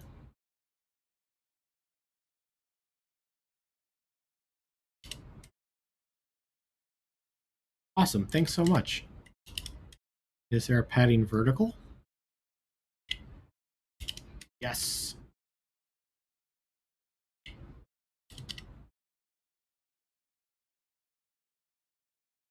Nice.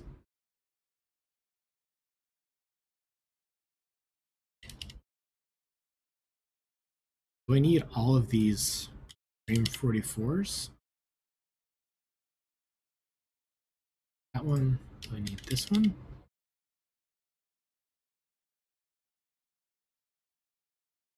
Oh, that made it super big, so I guess we did need that one.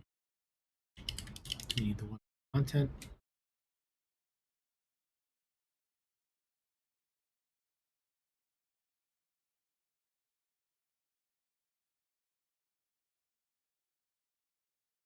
So we fixed the color issues, the color bleeding out behind, by setting the frame of the text to 44 with the background outside of the horizontal padding, inside the vertical padding.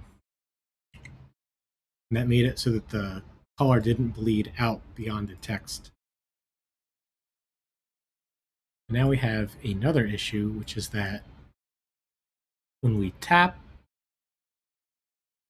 it thinks the button tap starts to trigger, and we get this weird fading.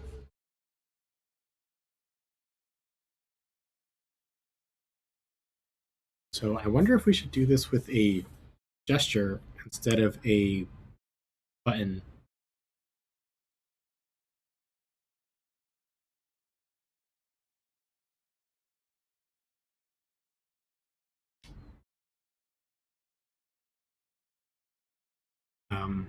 Before we fix that part, let's commit what we have, since this does look pretty good.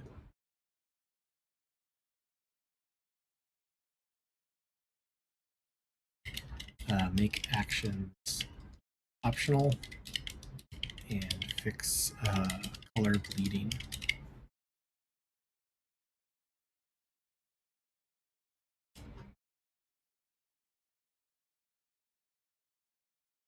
I'm thinking we could add an action to the swiping row as the tap action.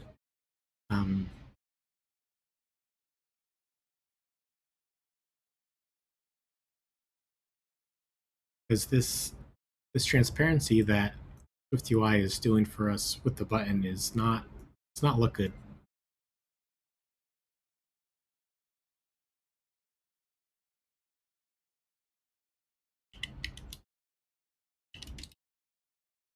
If we define, say, a tap action, I guess would just be a block. You're not gonna um, figure it in any way. And yes, I guess it could be optional.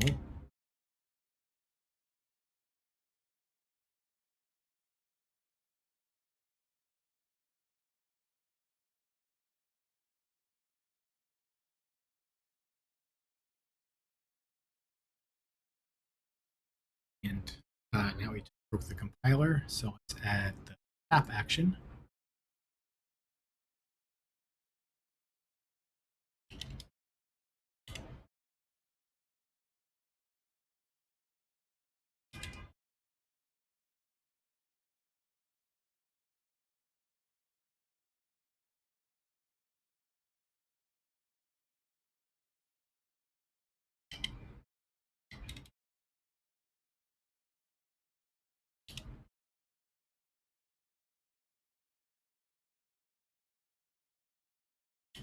And let's delete the button from those other two rows.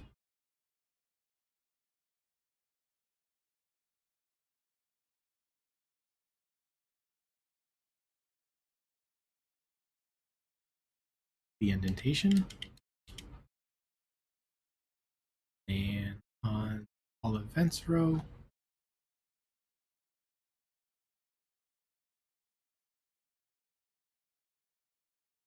here.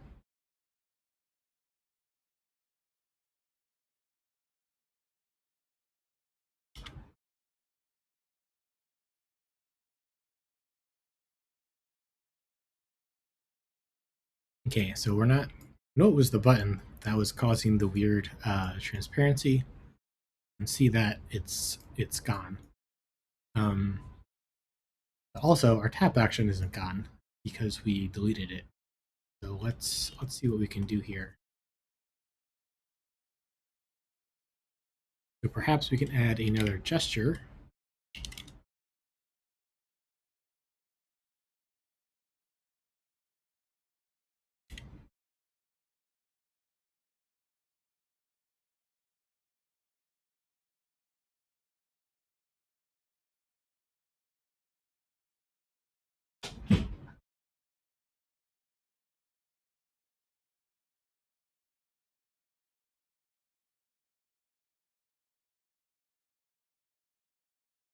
Maybe this will be the tap action if it's been specified. We might have to configure it more, but let's see how far this gets us. We can still swipe. There's a little bit of delay now. It's waiting to see if it's a full tap or not. We can tap and it'll correctly go.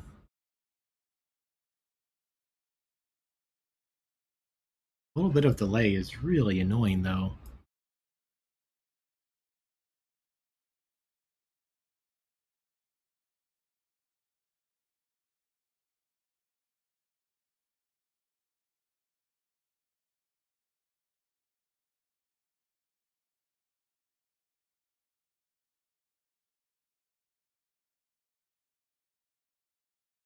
Yeah, I guess it doesn't know if it's a tap or drag yet.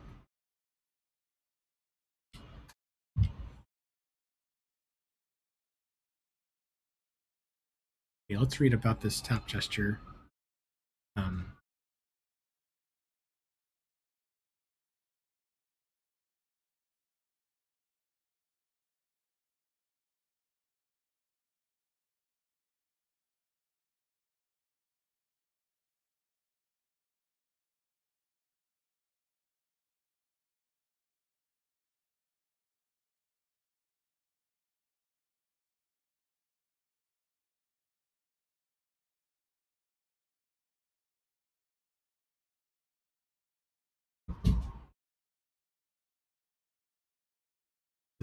there. The documentation is suggesting making our own button style.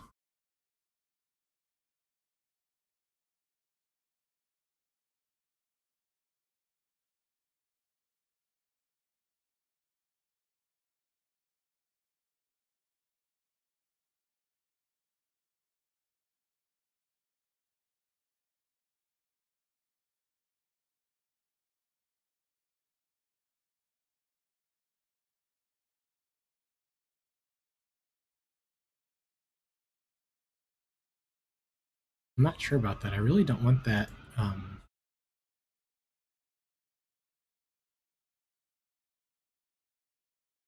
Really don't want any transparency to happen.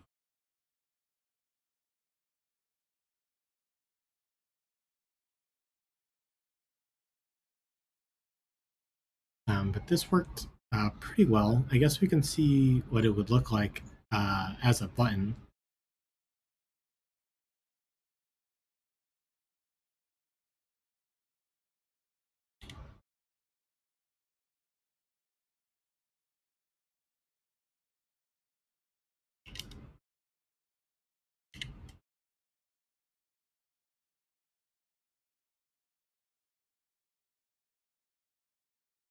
It's everything inside.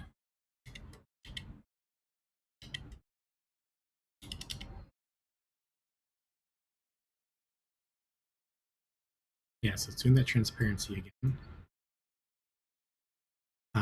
Let's see, can we change the button style?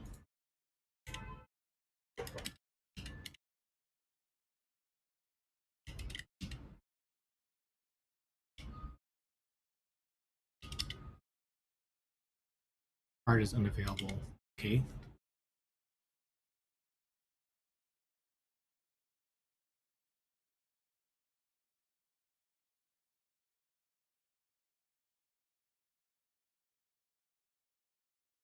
Let's try dot plain.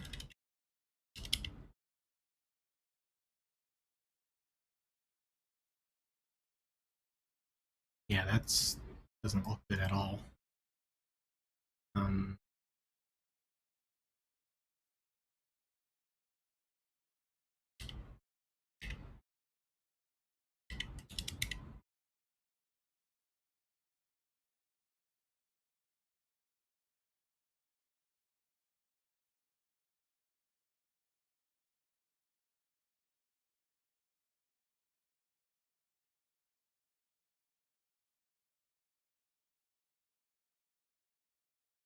Primitive button style, a type that applies custom interaction behavior.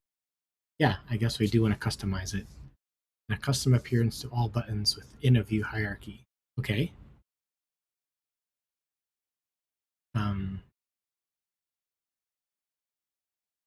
you configure the current button style, use button style.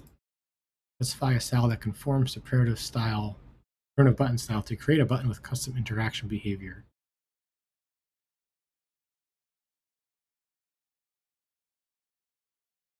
The proper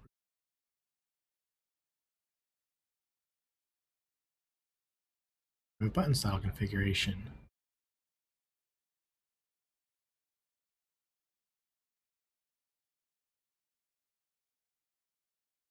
Style. Primitive button style, make body, configuration, dot label, on tap, configuration dot trigger, font, foreground color.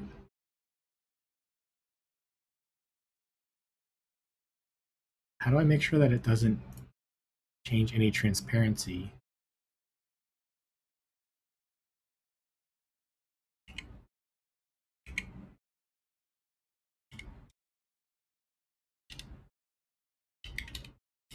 See, we can say my button style for now and see what we can do here.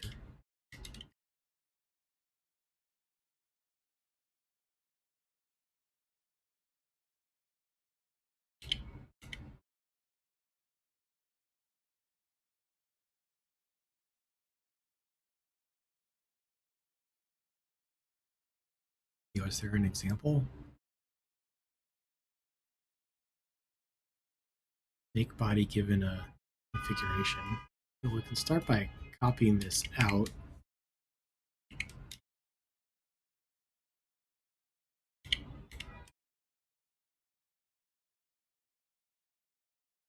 You don't want to change the foreground color. I change the font.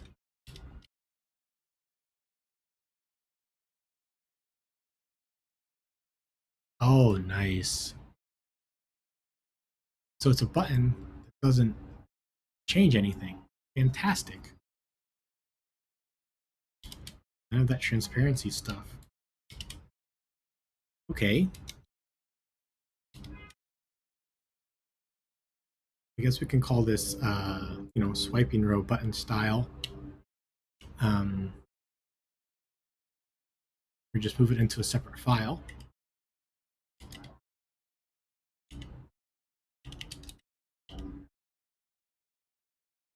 Um, I guess I'm thinking, is this name gonna clash?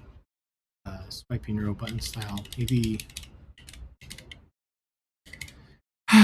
maybe we'll just call it that way.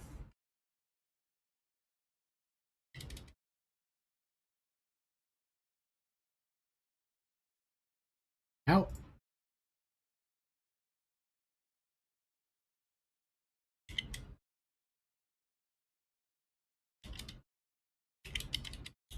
The benefit of using a primitive button style over the tap gesture is that um, it's still functionally a button.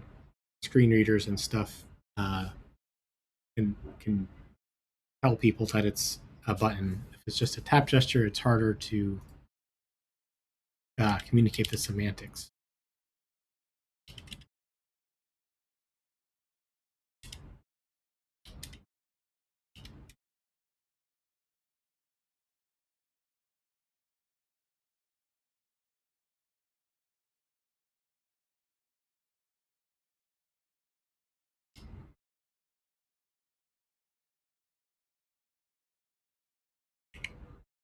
And then we did remove our tap gesture, right? Here's our button. We still have our tap action. Okay, let's delete that and make sure it still works.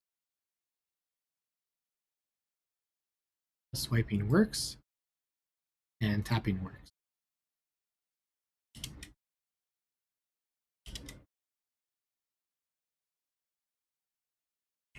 I do feel like a little bit of visual feedback would be nice, just as long as it didn't turn transparent. Um,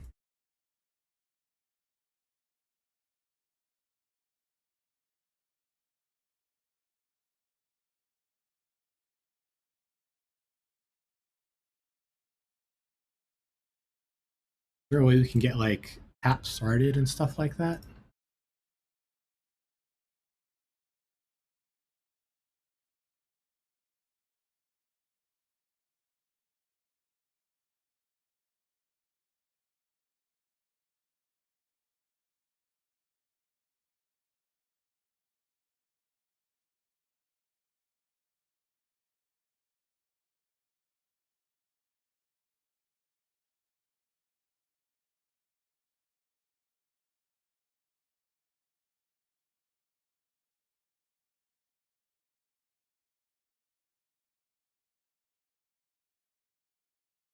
There's on ended. I wonder if there's other things on there as well.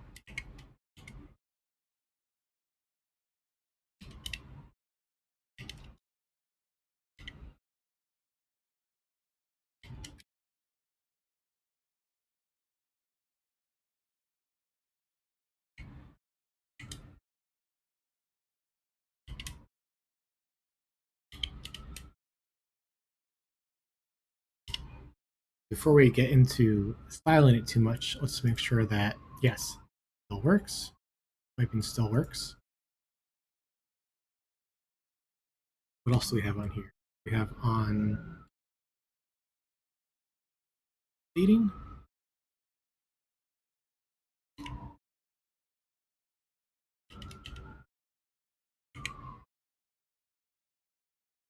Uh, let's try auto completing again.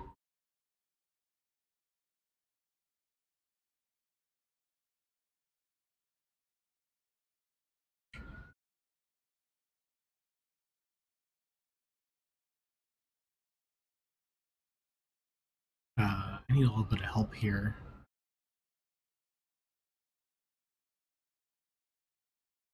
Updating, yes. Okay, so this is a gesture state. I wonder if we can have one. Yes, a binding. But can we have an at gesture state in a button style?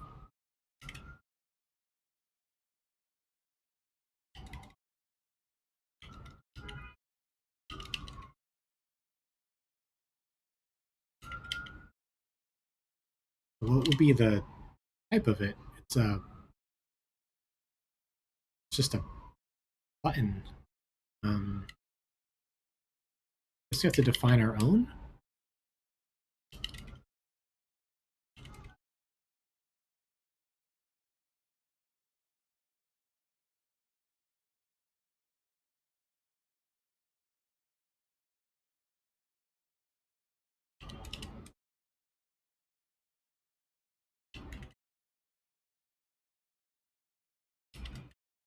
Call it my state for now.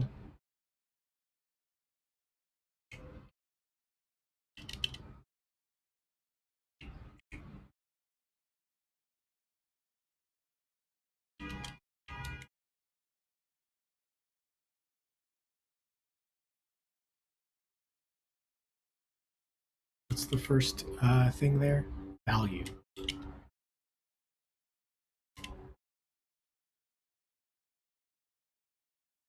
What's the failure? Missing argument for my state. Oh, it needs a alt starting state. So it starts at rest.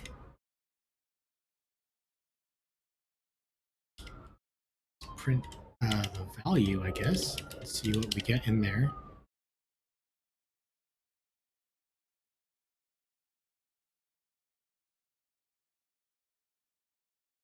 Didn't get anything.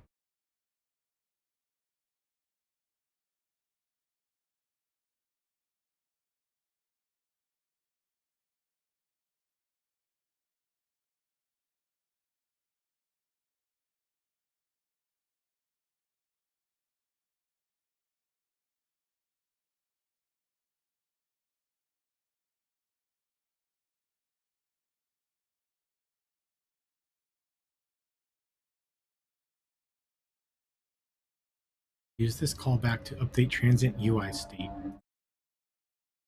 Yes, that is what I want to do.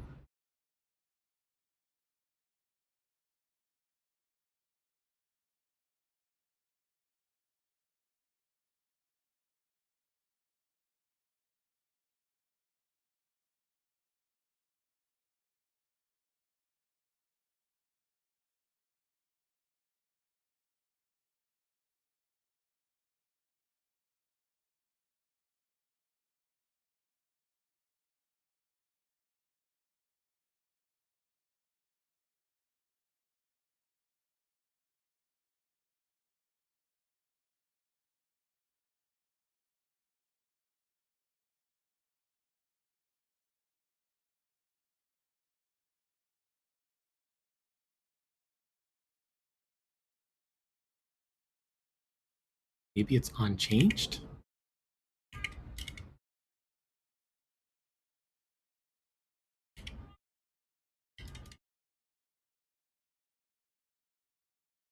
A tap gesture doesn't seem to have an unchanged.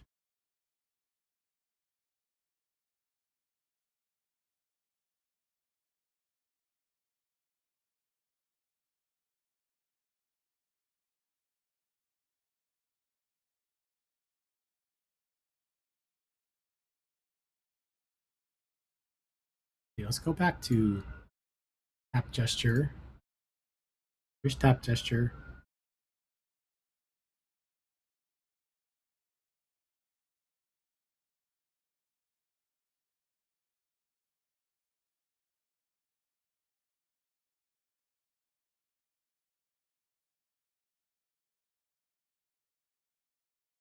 Oh, thanks so much for the follow, Jungtron.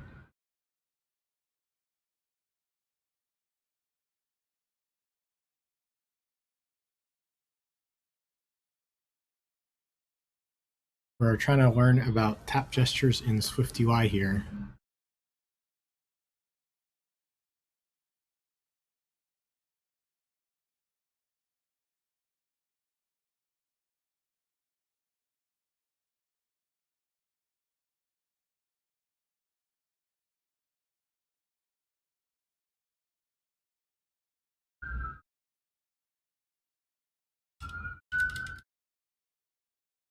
If we just print everything in here,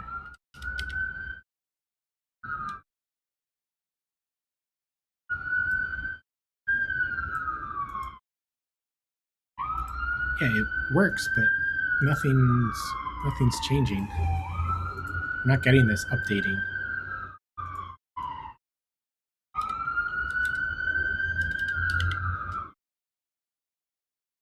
Sequence simultaneously with app.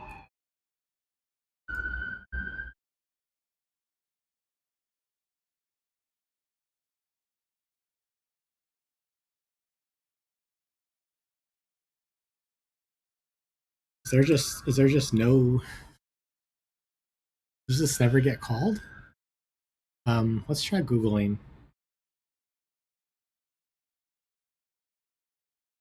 Let's see. SwiftUI, tap gesture, updating.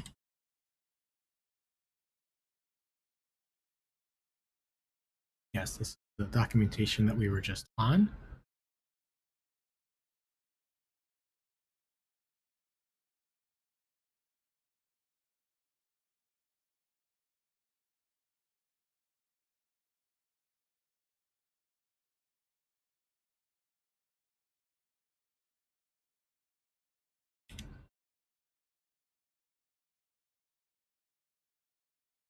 Go away cookies.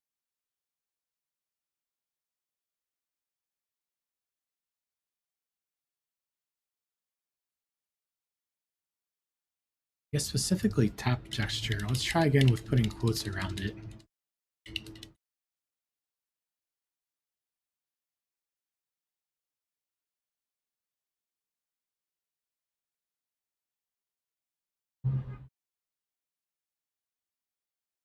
Oh my goodness, so many pop-ups.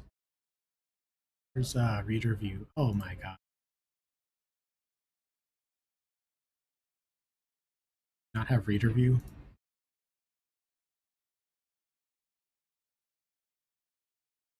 Yes, we have unended. That makes sense. Unended. Already learned that. Guess let's just search for tap gesture in here.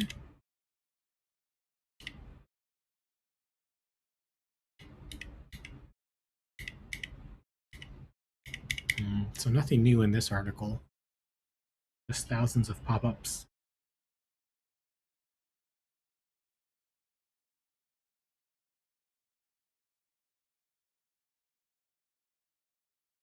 Just unended. Or only showing unended. I want to show something when the tap starts.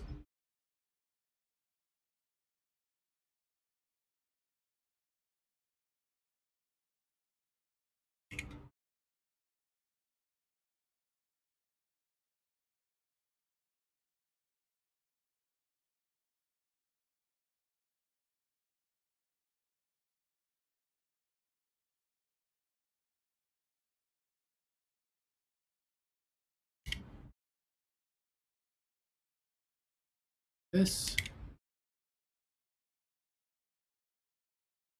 tap gesture.value cannot conform to equatable. That's a weird error.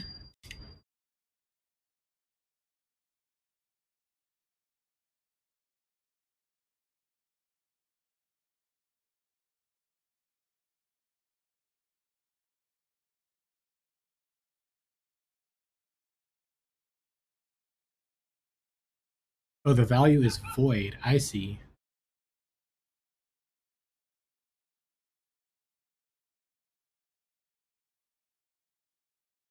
I guess that would be why we're not getting that updating callback, because there's no value to it. I guess in UIKit we had the all kinds of stuff we could get on a tap gesture. That I was kind of hoping we would have here.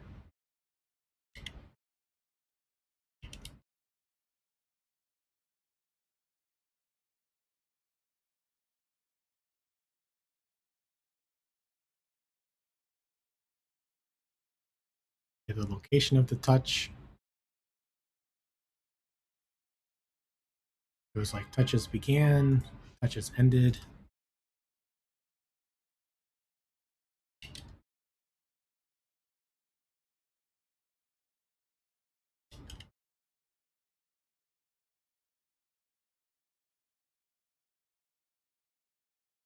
Self dot value void. Man, looks like we can't really do anything. That's kind of an unfortunate limitation here.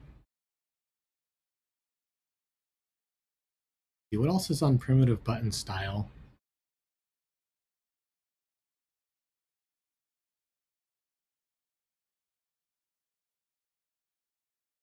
There's just make body with a configuration. Then you return the body.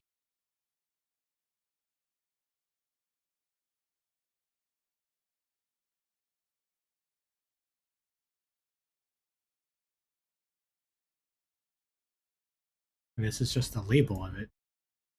Just a view. Yeah. That's unfortunate.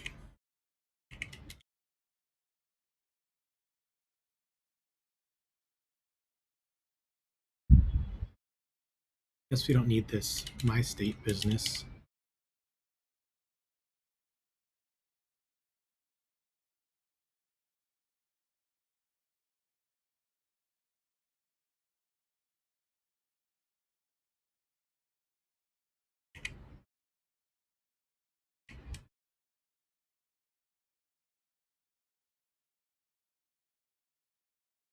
Okay, so that was a kind of a rabbit hole. We can see that it's still working. So let's see. So did we change anything?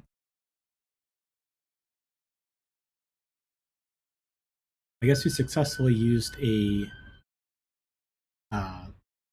We added a button action to our swiping row.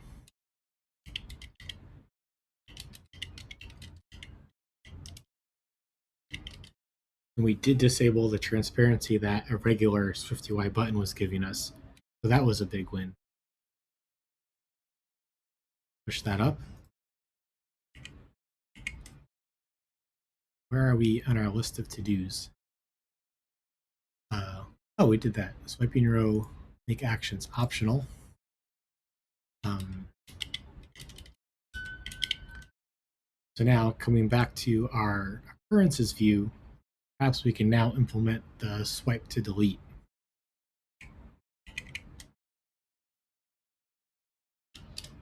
Let's go to the list occurrences screen. And here we have the list occurrences view. Jump to that.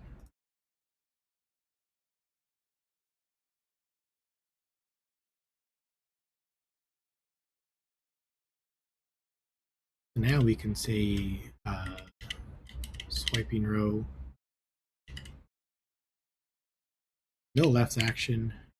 We will have a right action.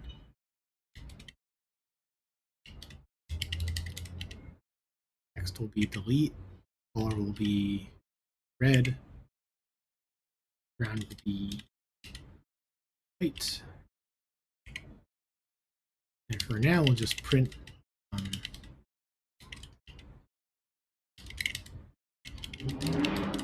got right action. There will be no tap action.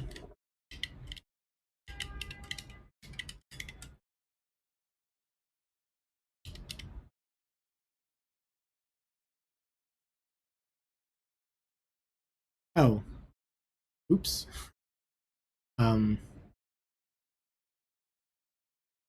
Not exactly what I had in mind. I guess I wonder if the content is just not taking up the full space there.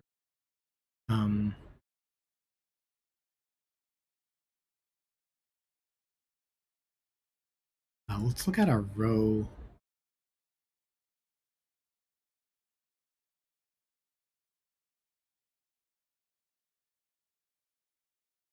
I guess it needs like a background color.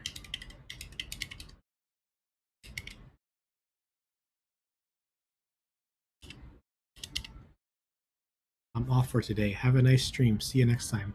Thanks so much, Dragon Dust. See you around. Thanks for stopping by. Really appreciate it.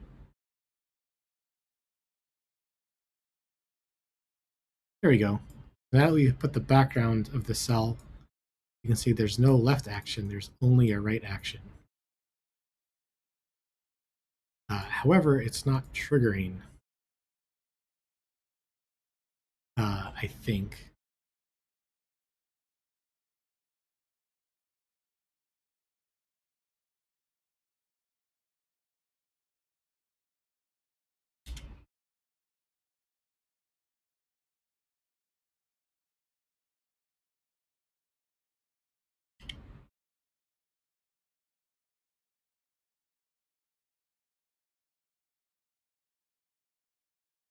Yeah, we're not getting this print statement. Maybe I didn't drag far enough across. Oh, okay. We're gonna have to tweak that number once I try it out on test flight.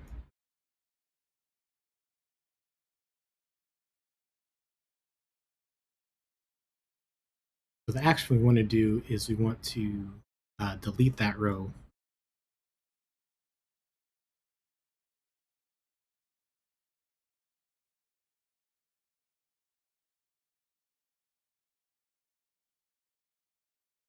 We can have a helper function here.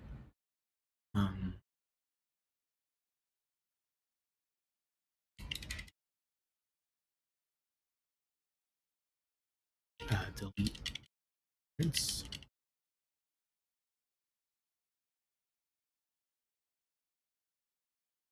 And give it an ID. Occurrence record.id.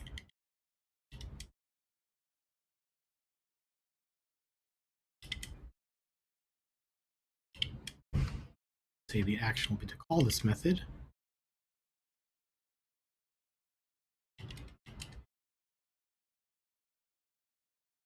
This will be occurrence.id.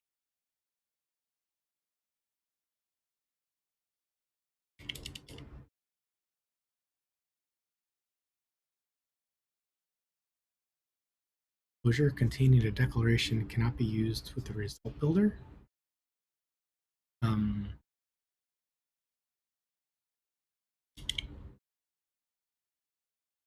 Oh, there we go. I just had it in the wrong hierarchy of curly braces.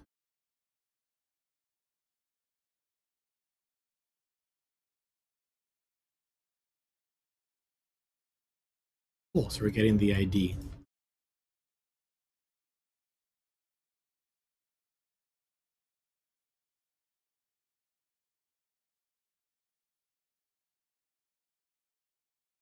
So how do we want to do this delete?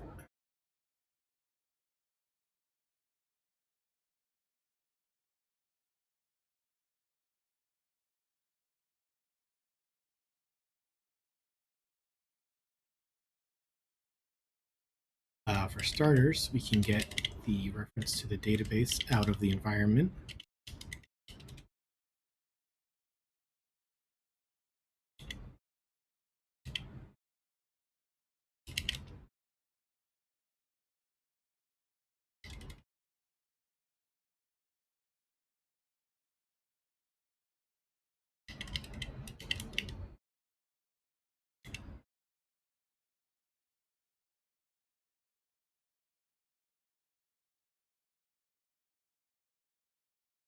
And then we can say in like database dot write. We can say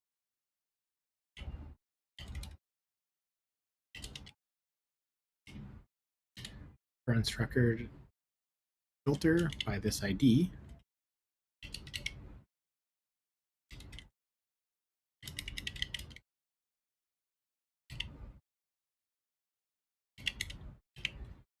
Delete.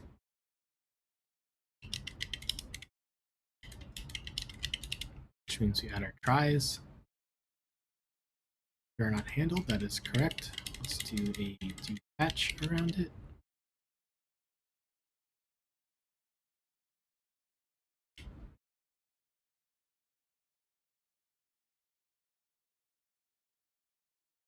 Result of write is unused. It's true. What does delete all return? Returns the number of deleted rows. Yeah, we don't really mind.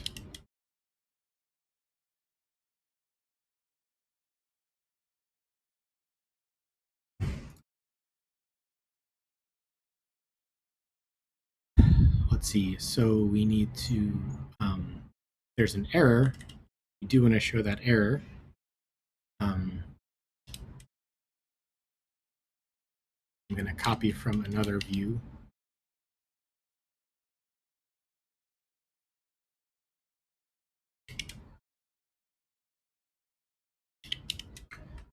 Where we have a Boolean, are we showing the error alert, and then optional, the current error.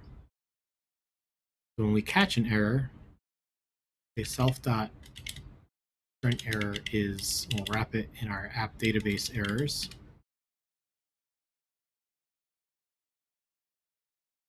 And we'll say self dot is showing error is true. Now, because this is a database call, we do want to do this on a background task. Let's wrap it in a task. Means that we can say await here. And lastly, we'll need to do, because we're accessing back to the main thread, well, back to the UI, we need to do that on the main thread. We hop back to the main thread with dispatch queue async on main and move this into there. Build succeeded, so I do believe we should be able to delete. Let's see, May 2nd at 4:15, and it's gone. Let's see, delete 5:15. Nice.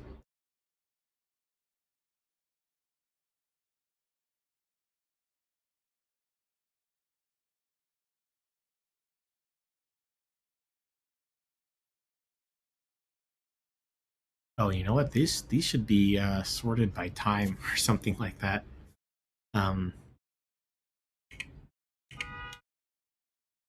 We did the delete. Let's see. I guess list occurrences sorted by date.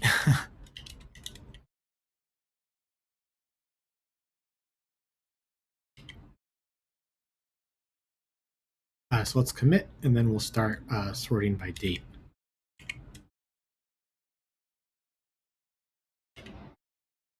Oh, I forgot something.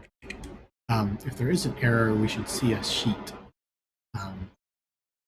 It's showing error. When we flip it, it should show a sheet, and I didn't do that.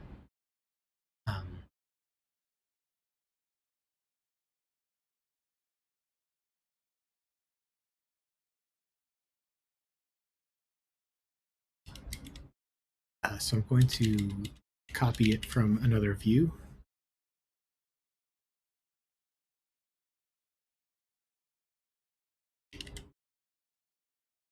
Yeah, here it is. We keep doing this pattern on a lot of our views. I feel like I do want to extract some of this somehow. Look, we keep writing this task with the do catch and jumping back to the main thread and then showing the alert is presented and saving the view. I wonder if there's something we could extract at some point.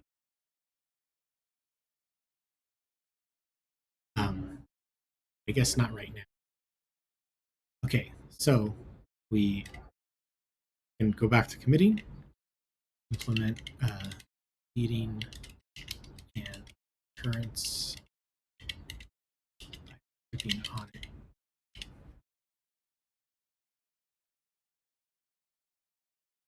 Push that up.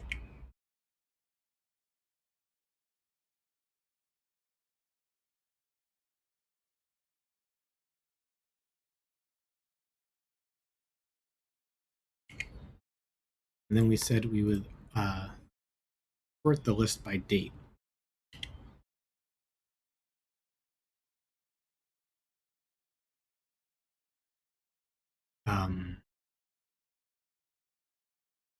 And can we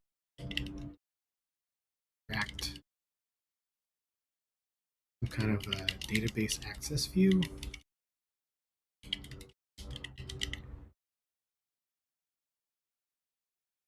We would have the error alert ask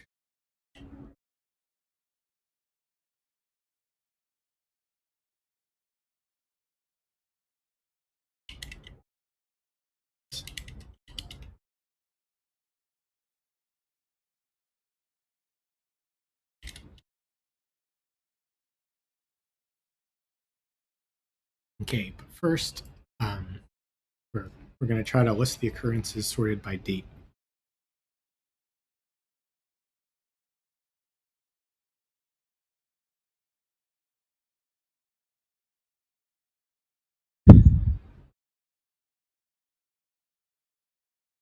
Here's our list view. And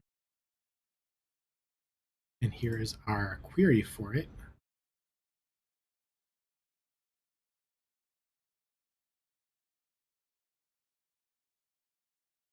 So in this query, can we do an order by on here?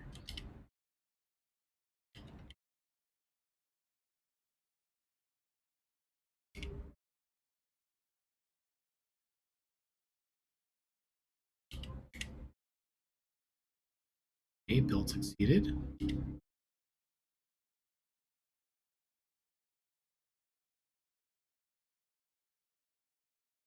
db.sending.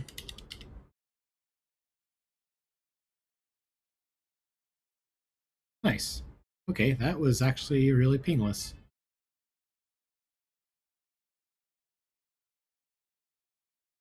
So the only change we did was we added this order clause to our has many relation.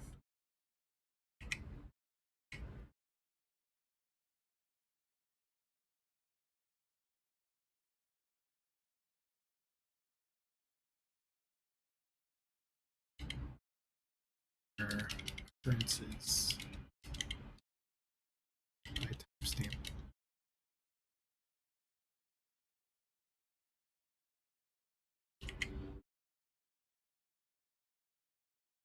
Okay, it felt good.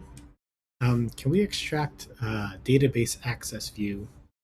I guess like I was saying a moment ago,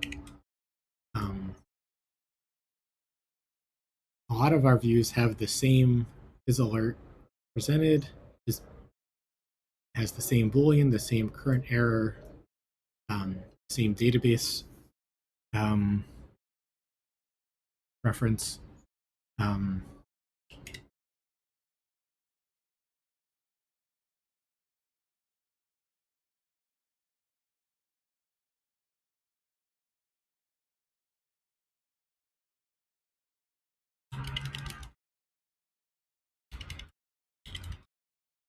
We try calling it a database access view.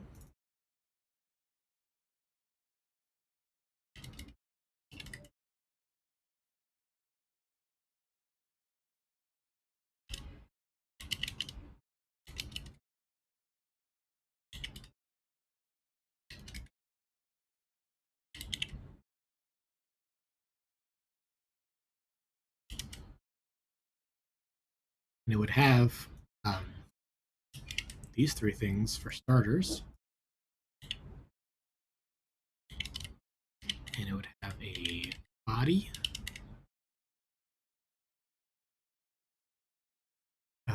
import ERDB,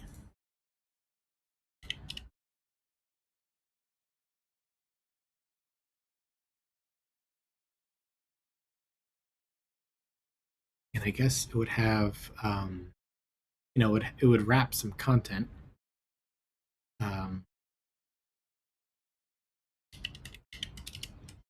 Display it like that. So let's see. Content would be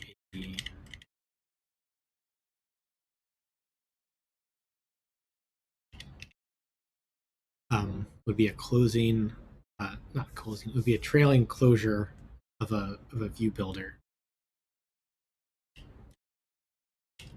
The content is a type parameter as long as it's a view.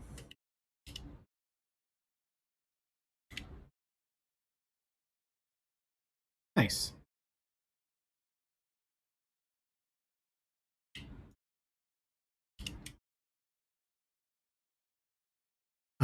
And then on here, we could say, we could have that sheet.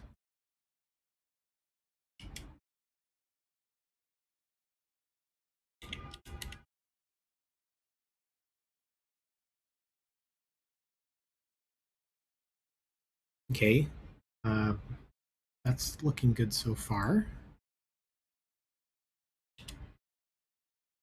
And then how would we, do the database access? I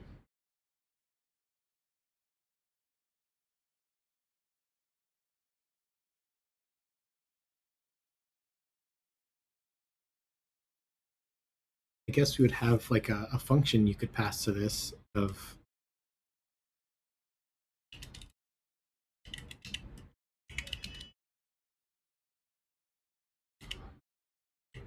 I guess for now we could say it returns void.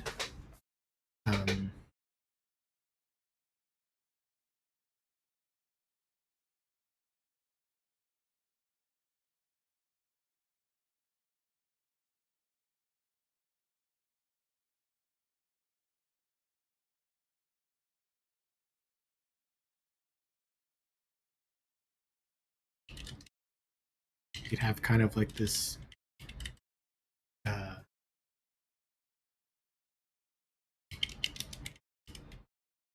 do database action where we call the action from inside this kind of setup.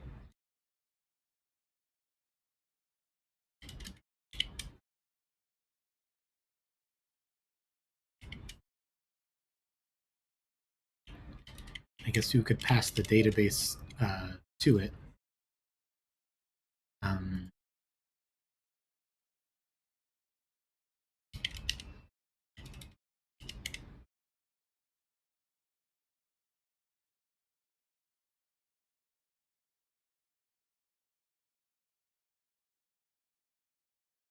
Then how would the client of this use it? Well, we could try to sort of wrap this view in and see get like we're not going to need the alert anymore. Not going to need that stuff anymore. You would say something like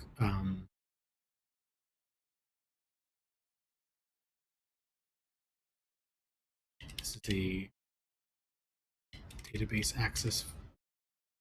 Did I mistype it? Oh yeah, it's a random H there. Database access view.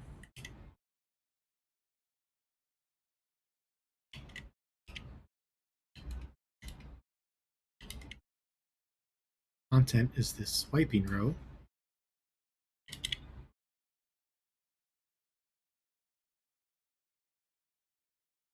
And I think I can friends. Yeah.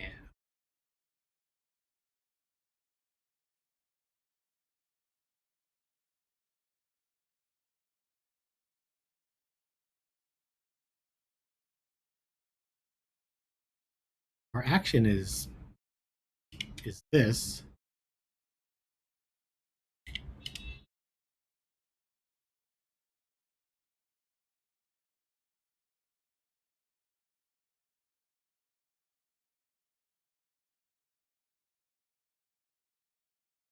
Then how are we going to link up this action to this method here?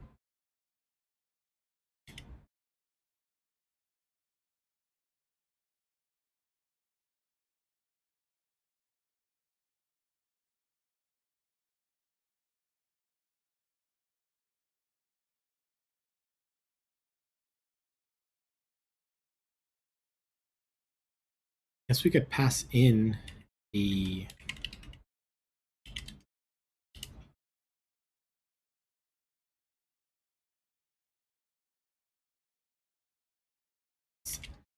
method for it to call.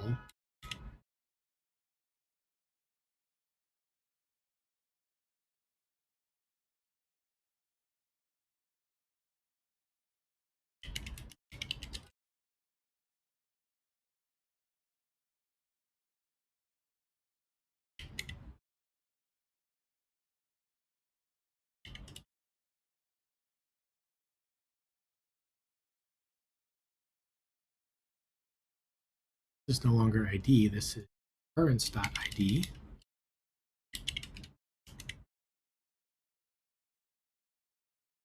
Valid conversion. Right, it needs to throw.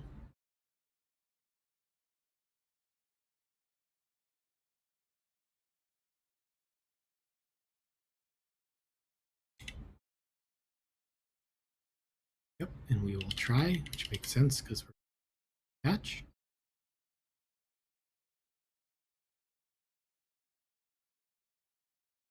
Escaping closure captures non-escaping parameter do action. So do we need to call it escaping?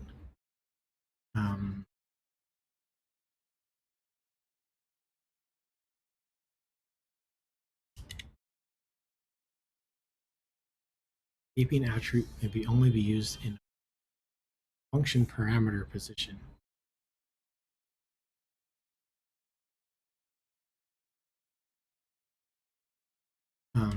So do it means we have to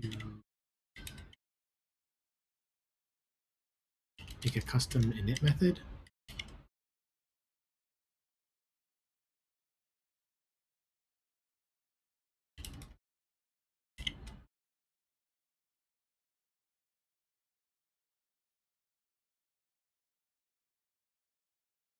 Oh, maybe let me get ahead of myself. Maybe this needs to be escaping.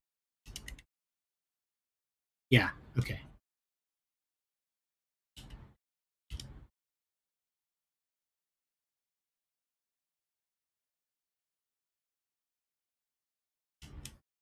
So that is a little funky. We do have this reusable piece of tech now. The alert, the database action calls into the action.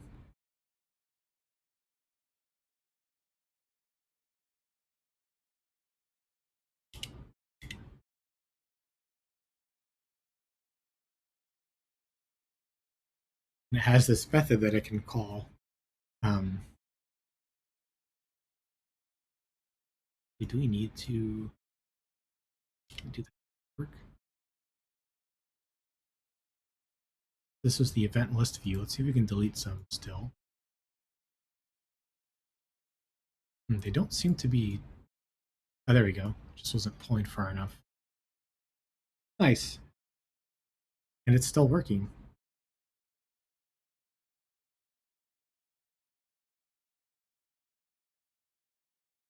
Wow, this is getting to be a mouthful though. Database access view. It's initted with an action.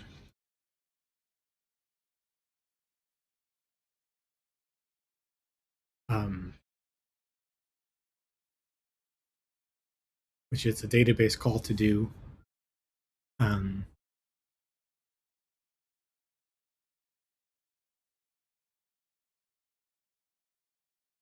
Just looks really funky up there. I wonder if we pull it out to a method.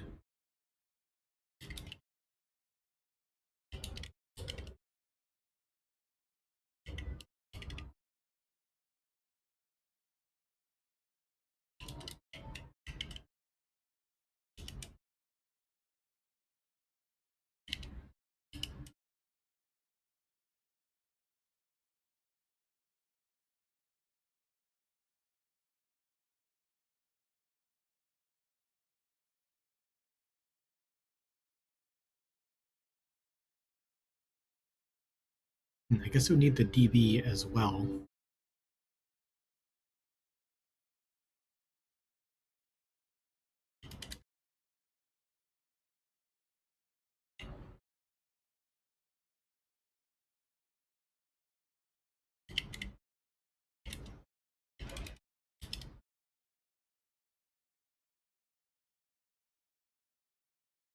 could look like self.currents currents.id database.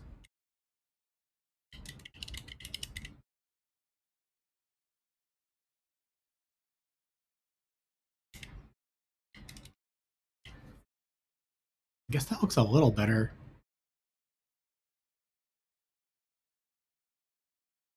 I feel like it wants to return a closure though.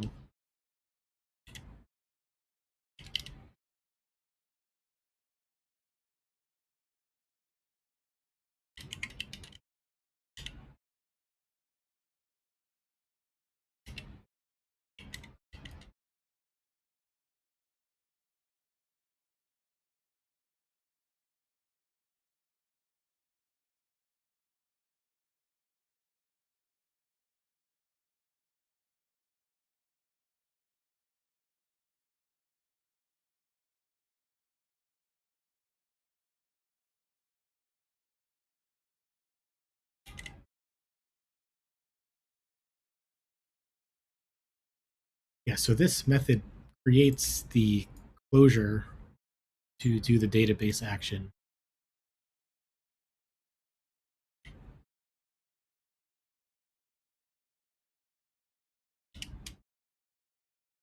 I know these are currents IDs, so perhaps we can simplify the name a little bit.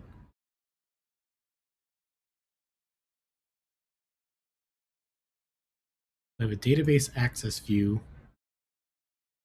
configured with an action, and then a way to trigger that action by its subviews.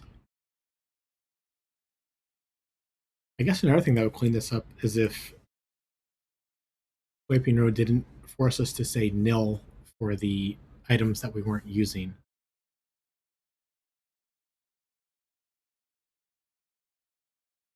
Let's make that adjustment as well.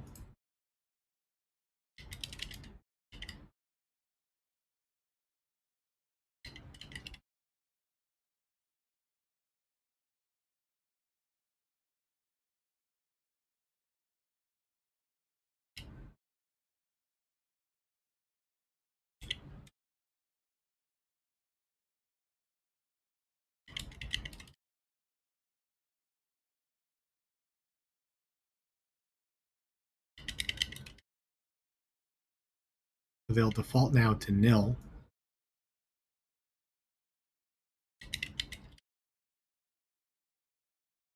If they're not present.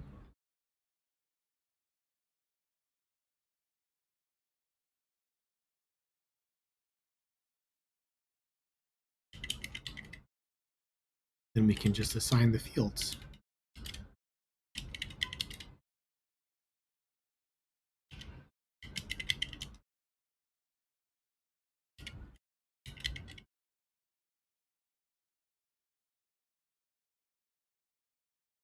Oh, oops.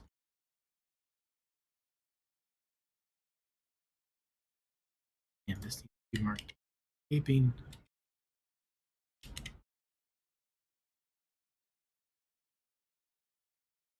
Now back here, we can leave off these.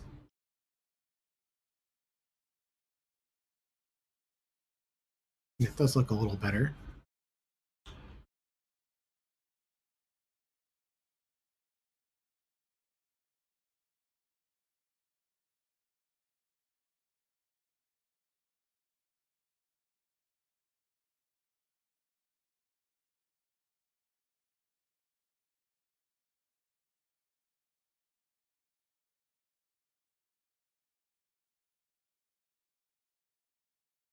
Let's try using this in other places after we commit what we have.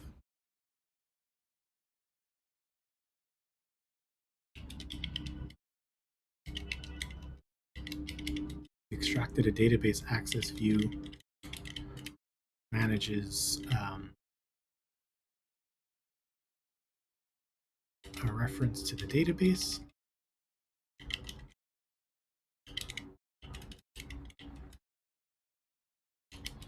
and showing errors.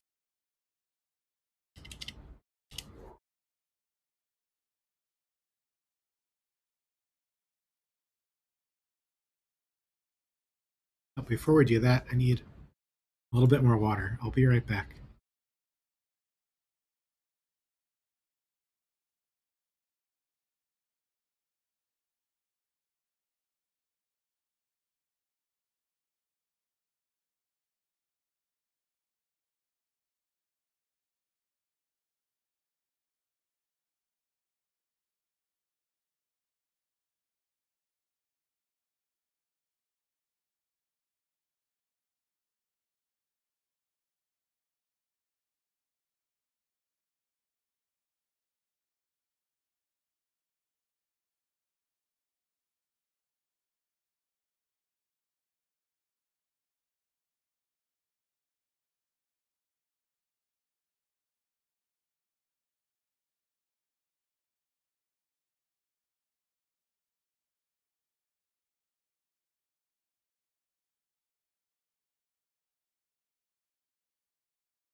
Okay. Um, let's see. So we successfully extracted a database view, which helped consolidate a lot of the repetitive code that we were. Um, we did it for one screen. We did it for our occurrence list view. And let's see if it feels good for other views as well. Um,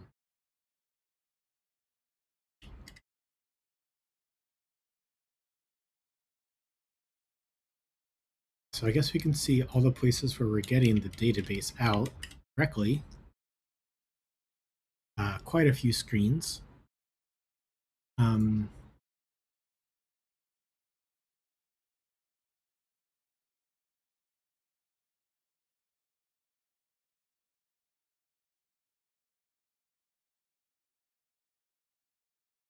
so let's see what it would feel like to wrap these.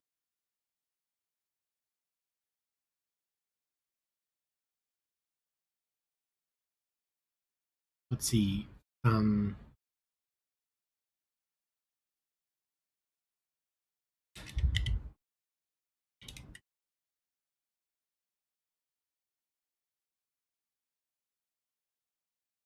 starters,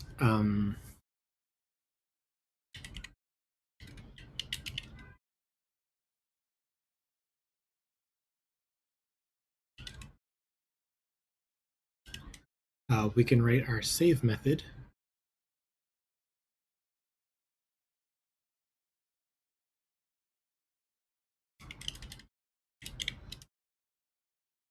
Oh, and right away I can see one wrinkle is, you know, what happens on a success action. Um, it's not something that we needed here. We just had the action to do. We didn't say what to do um, on success.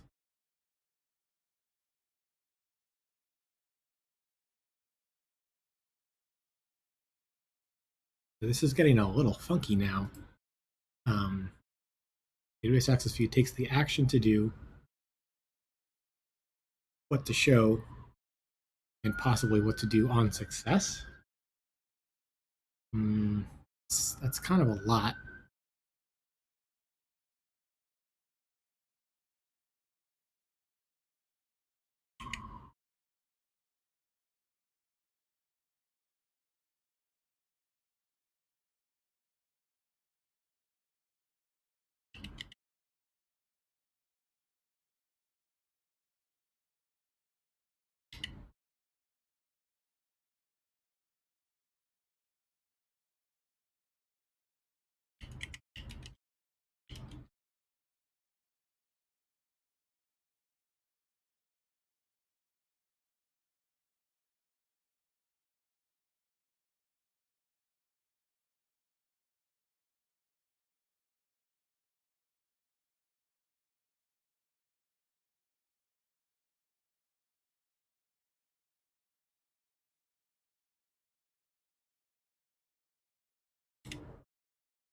That's where we would do it.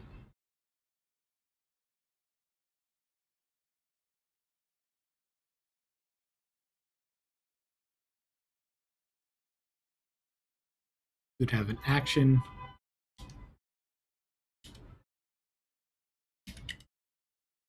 On success, we just don't do anything for delete.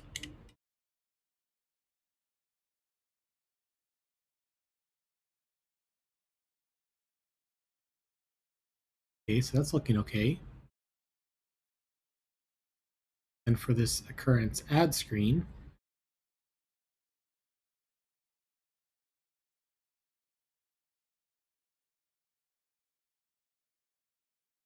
we would want to do something like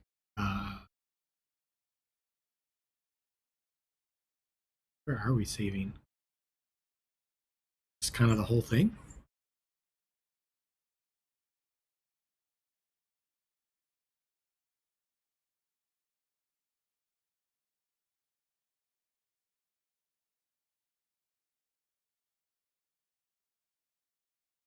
Where where's the save? Oh, it's in the top. Okay.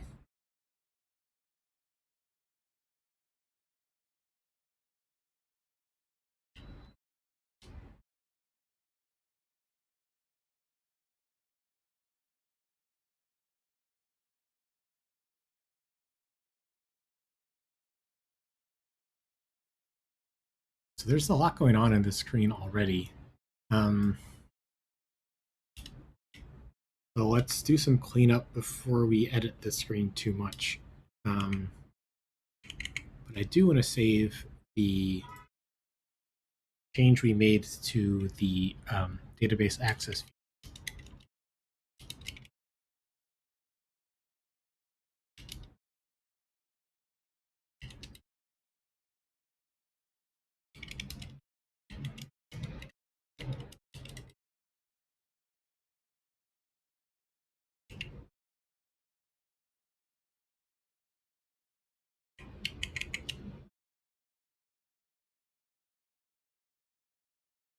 Yeah, this screen is humongous. For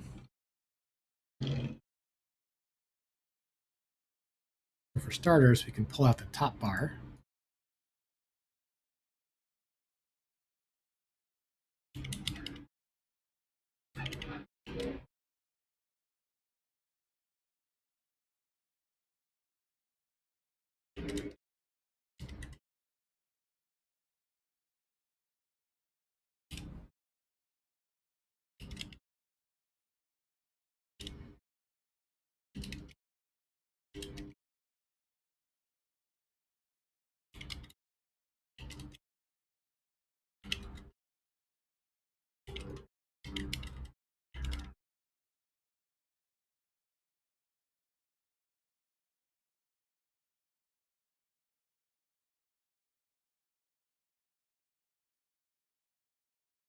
this bit here.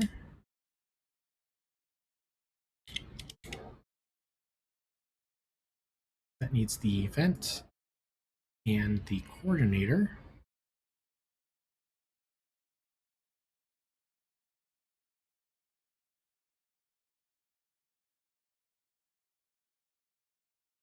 So you can easily grab the coordinator out of the environment. Then it needs this event with journal.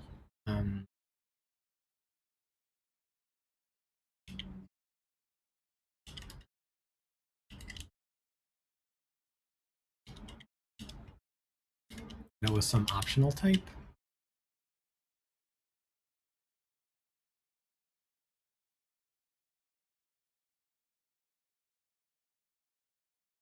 Oh, just event with journal type. Okay.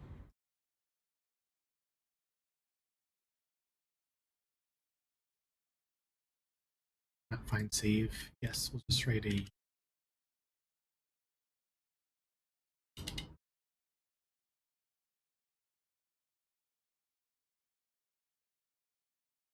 quick save function here to make it happy for now.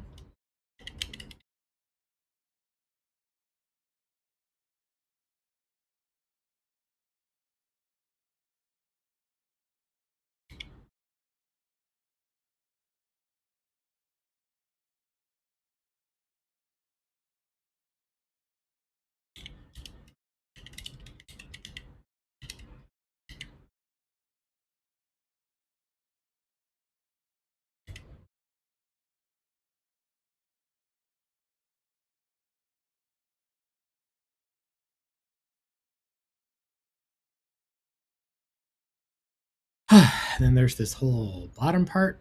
What is this? This is a vertical stack, a date picker,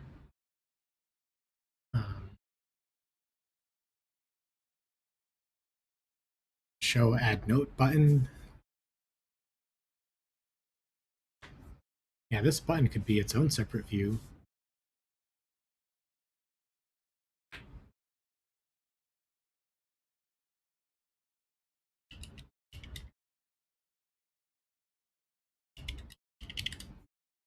And we're starting to get a bunch of views that are not part of the flow in here. I'd like to move those over here.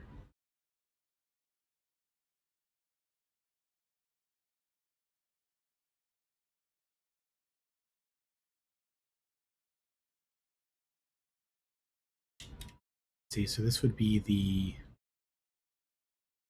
show add note button.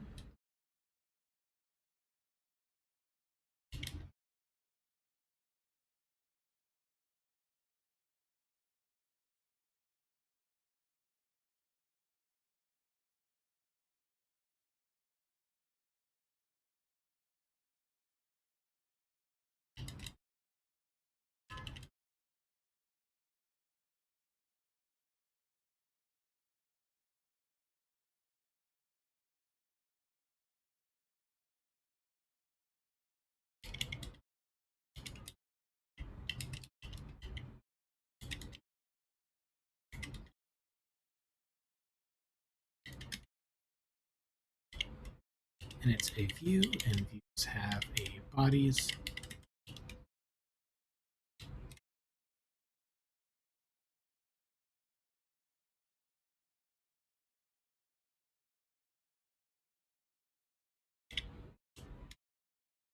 As the coordinator as a state object, or sorry, environment object. It's from the environment.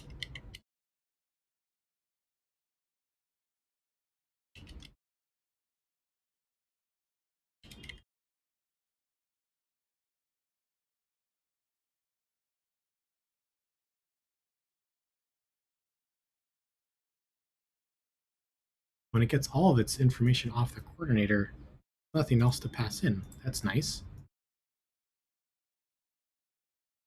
Becomes the current add note button.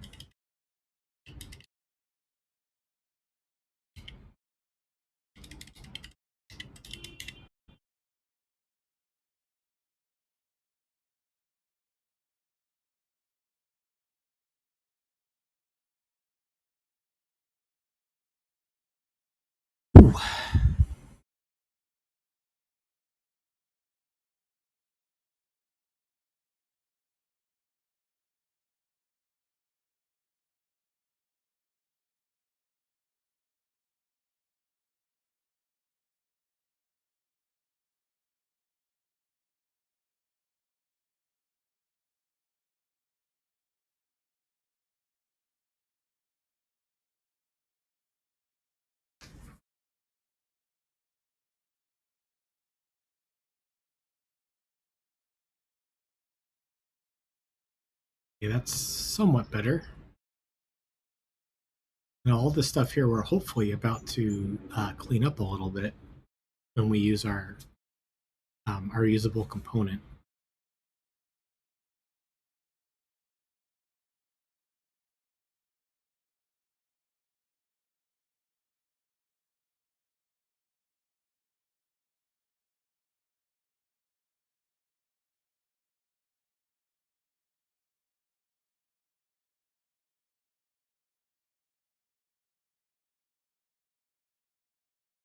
Let's see. So our save method was inside of the top bar. So that means this top bar needs references to the bindings for the timestamp, I suppose. What's on here? The event ID. Does the coordinator have the event ID?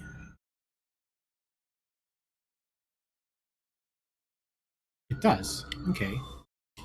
So it's just the binding for the timestamp.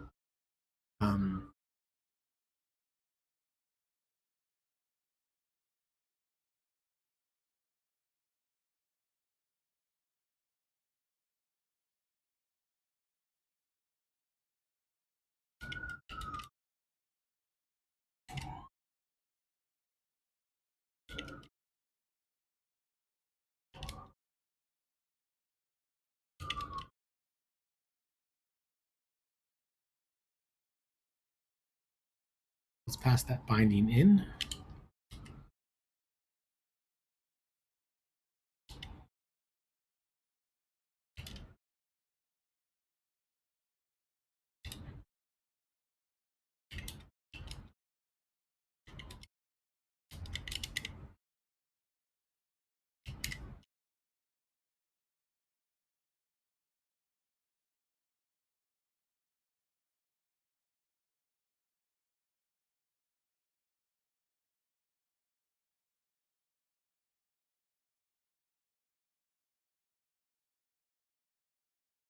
Now let's try to write that save method in our top bar.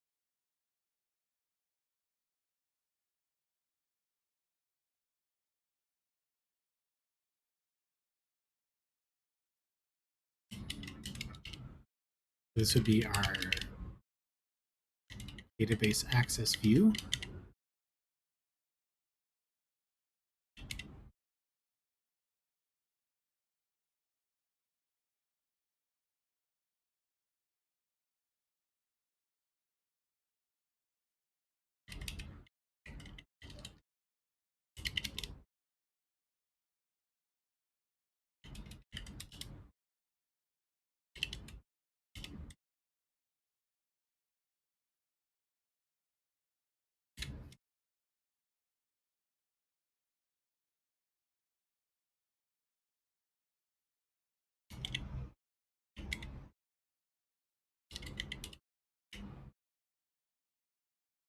And then on success, we wanted to coordinator.dismiss.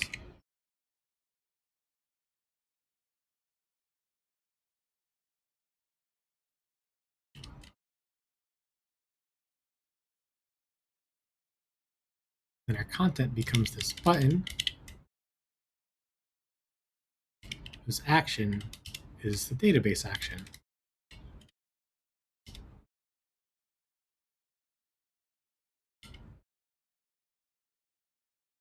Completed. Wow. What screen was this? This was the Currents add. So I think this was mark with details. Add a note.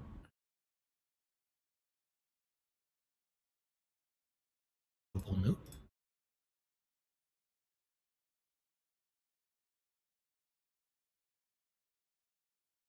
Shows up there. Let's see, let's set it to a few minutes ago. 5:10, and we click OK. I'm not sure if that came through. Yeah, I don't think that came through. Oh, well, there's nothing in our save function. That might have something to do with it. Okay.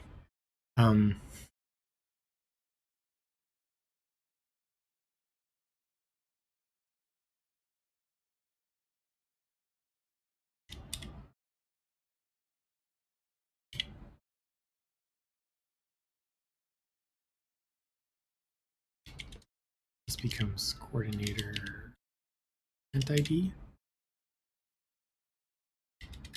Then you save on the database.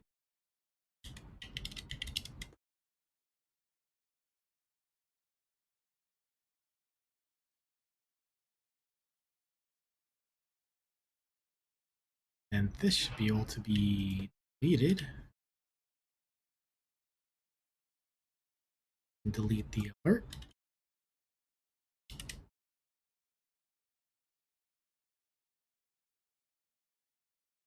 And all this error stuff plus the database.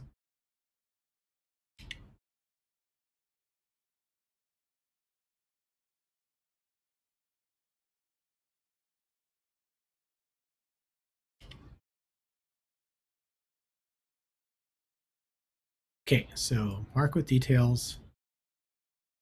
Say 5:10. We'll add a note. Once again, a note.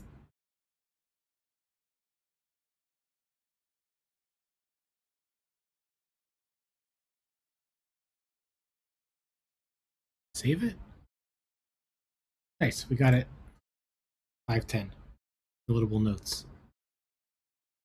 Nice.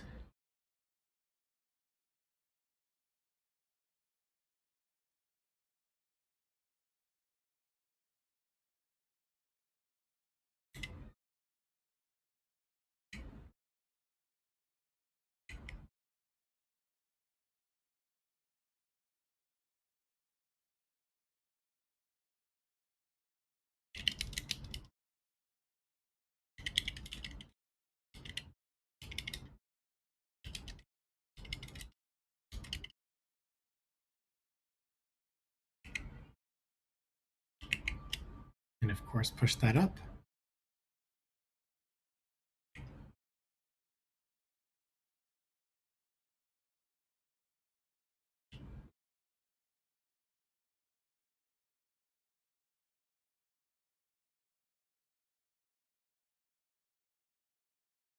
So how does this screen look?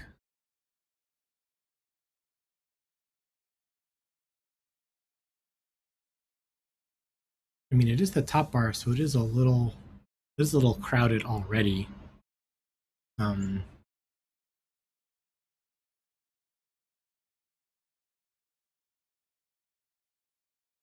guess like the first button just gets stuff off the coordinator. I guess the center text is, yeah, the event name.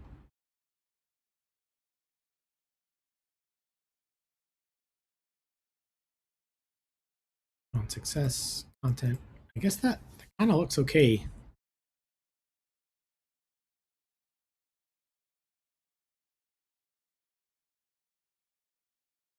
Under 50 lines.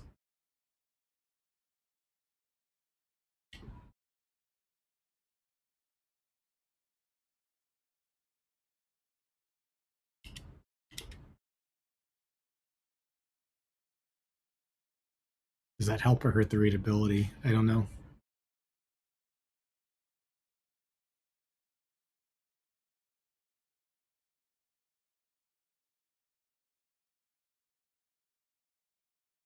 We have a cancel button already? What does that look like?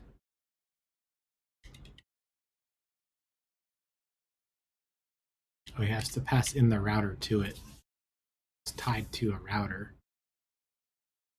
And here we have the coordinator handling the routing and a few other things for us.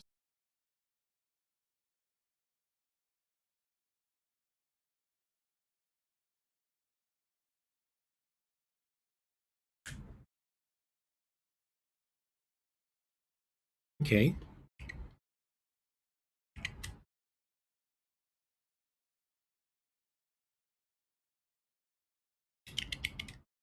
Call that spacing cleanup.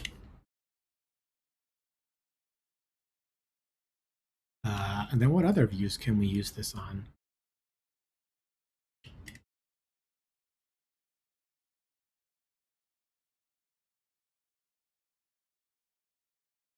These are older screens, so I'm going to skip those. Here's the coordinator. Does the coordinator end up using the database? I don't think it ended up using it. I think we can safely delete that. Oh, we're doing we're doing the direct read. So that's a little different. We're not doing it right there. There's not really, well, I guess there kind of is an error to show, but there's not a view.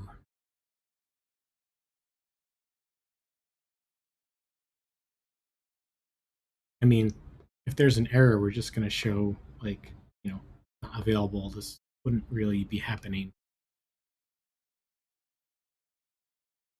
Here we go. Here's another one, the journal ad screen.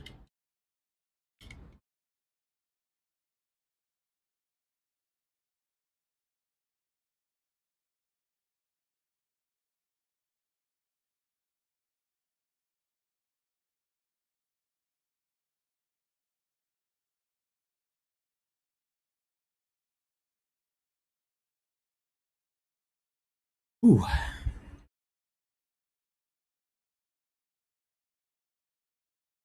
This one's doing a lot. Doing some validation.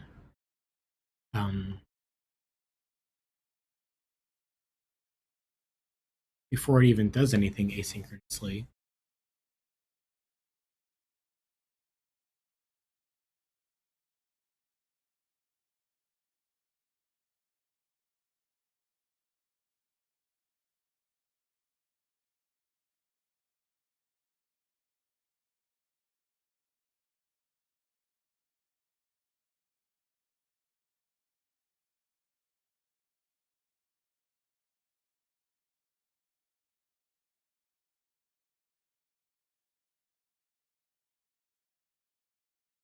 And it's called from a few different places. We could on submit quite a few places.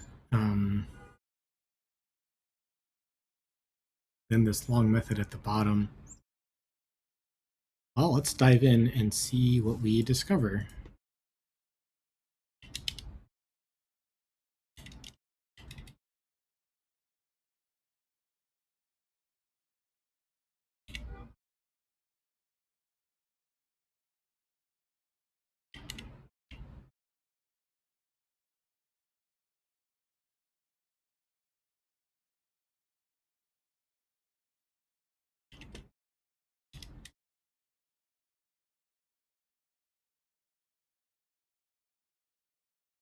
Right away, that we know the content is all this jazz.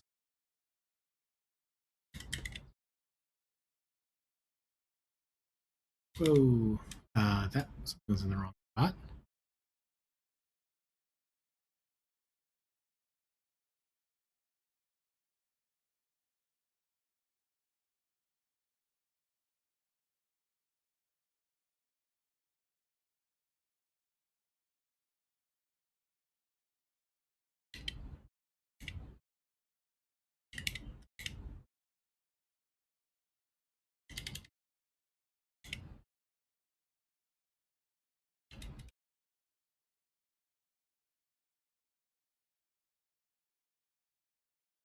Okay, there we go.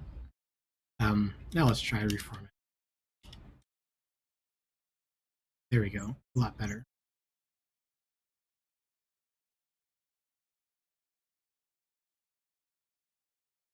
Let's see, so we know the on success is to send a message to the router.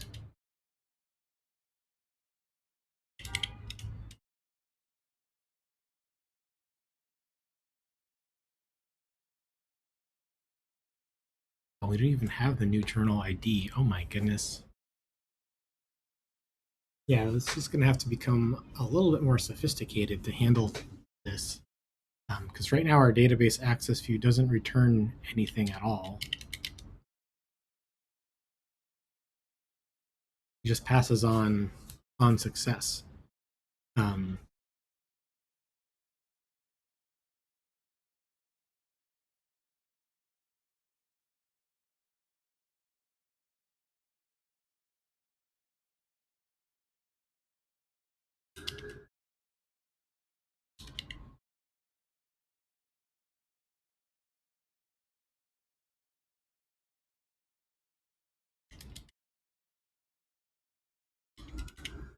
and so we could try doing something like that. Um,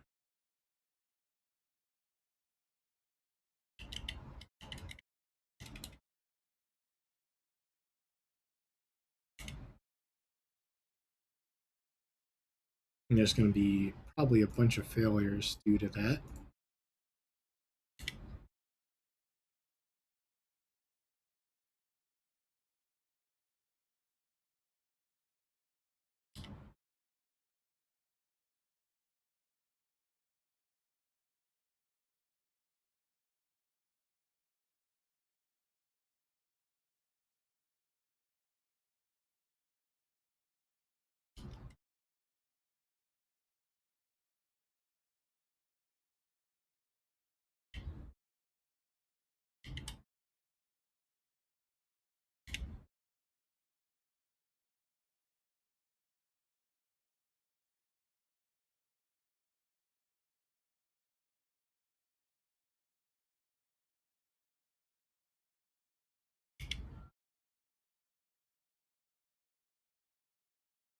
So we create a new journal,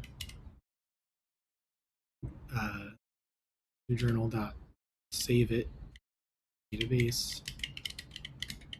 Then we return the journal ID. Build succeeded. Oh, okay. I guess it implied void and all the other usages that we were using this. So thanks, Swift compiler. Thanks for your glorious type inference. Um,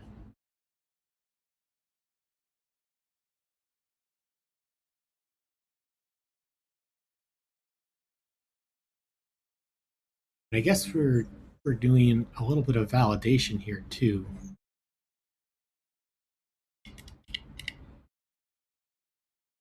Um, um, action.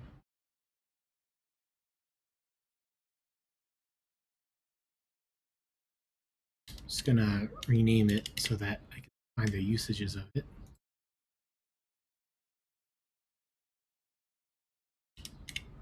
Because this is the database. Oh,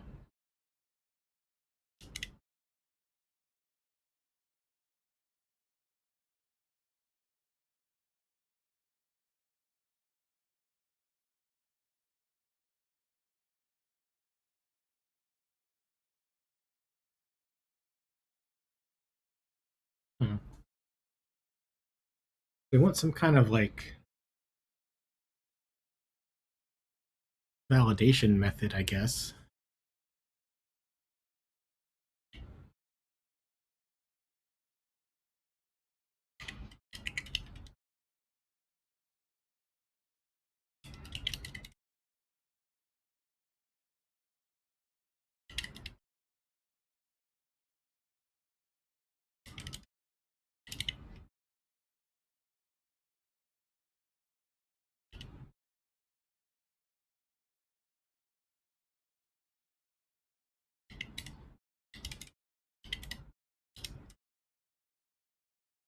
You can delete this. There's nothing else in there.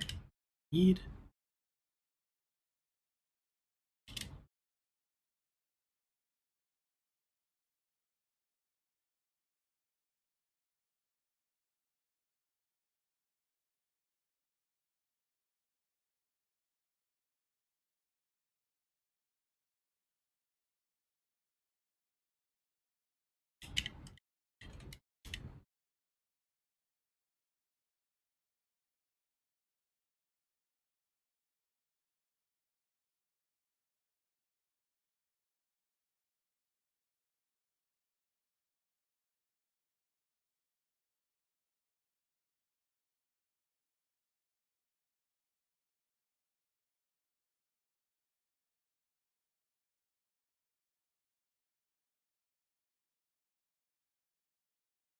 Oh, and then here,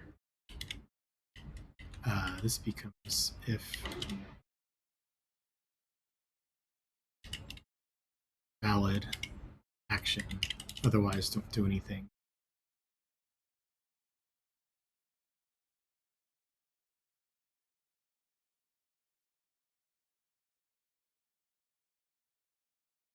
So it's just create, we don't do anything. What could be a new journal name? Maybe meals?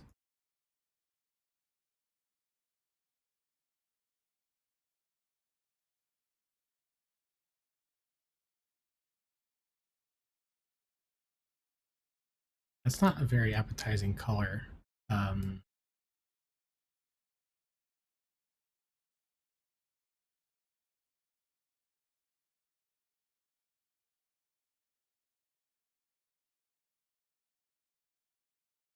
there we go. That's a nice looking blueberry. Oh, so I guess it worked. Created the new thing.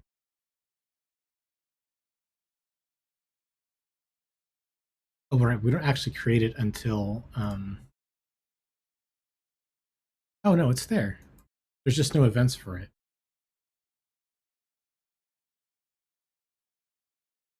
Um, we had a snack. Well, we could say we had breakfast earlier today. It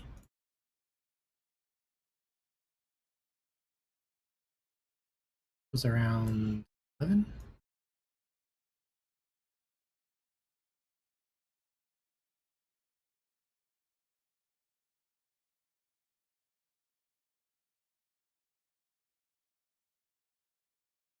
Okay, that worked.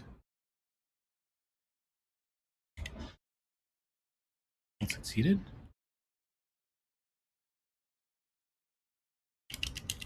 See, database access view for journal add screen.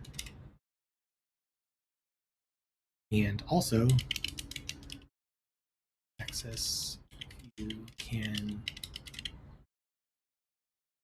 return a result now.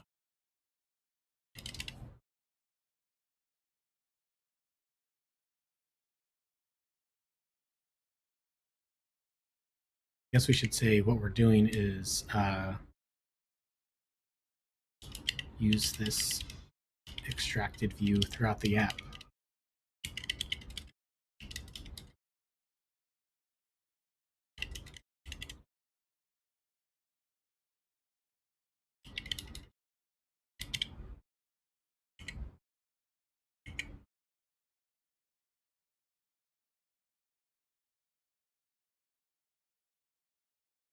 Let's see, where else is that being used?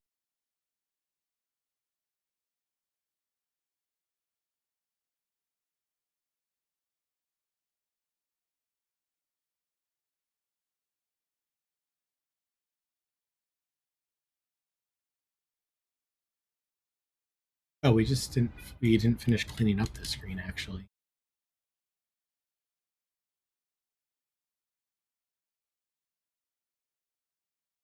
We did remove the sheet. Okay.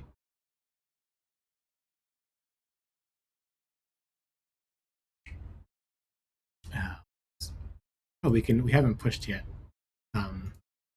My mistake, but that means we can just amend and push.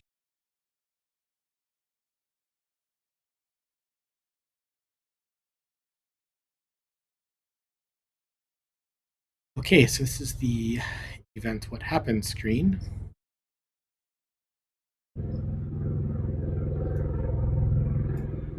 Again, it's doing a little bit of validation.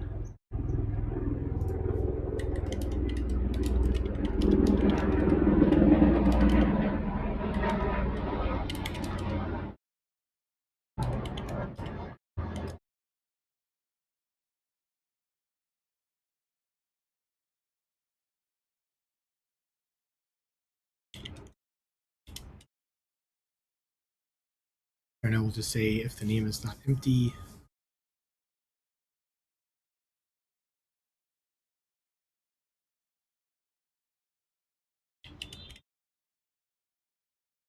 valid.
I think this is not returning anything. Yeah, it just saves it and dismisses.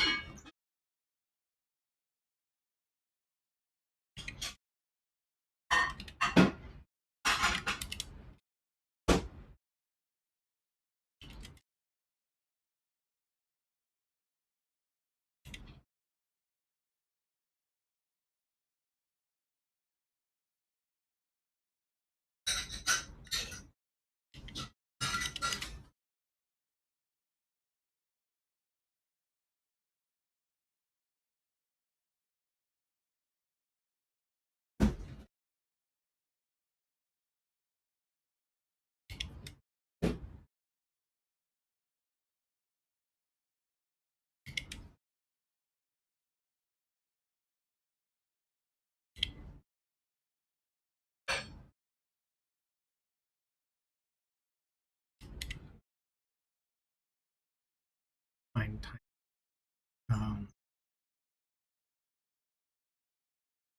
Oh, it's called.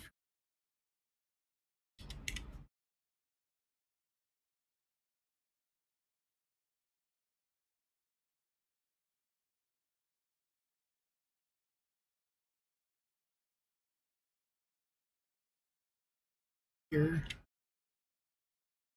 A um, otherwise do nothing. Now. Otherwise call in the past in action.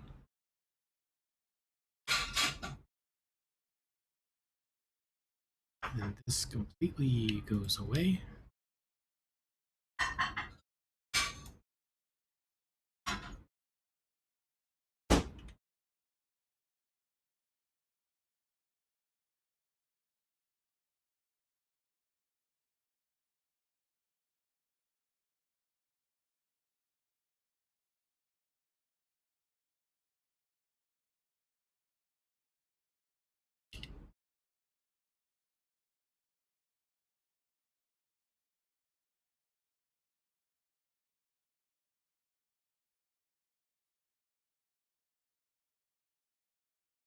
That was this screen.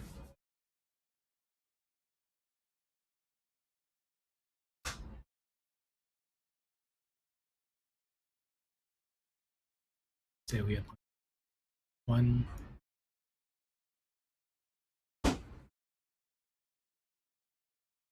Yeah, that worked. Well, that's not the category I wanted it in. That's fine.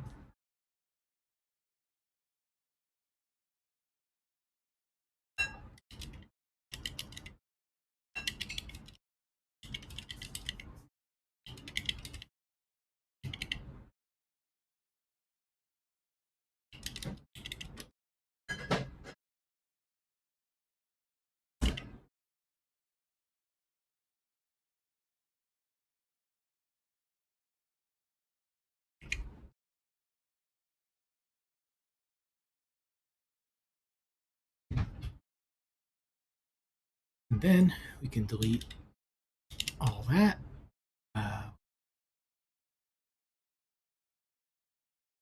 Alert.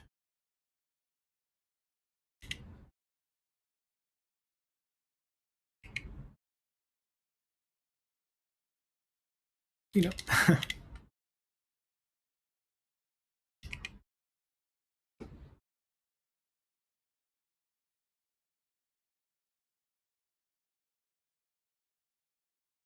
Okay, this was our occurrence marking row. What we used to database access for this quick mark, I believe. Yeah, quick mark with detail.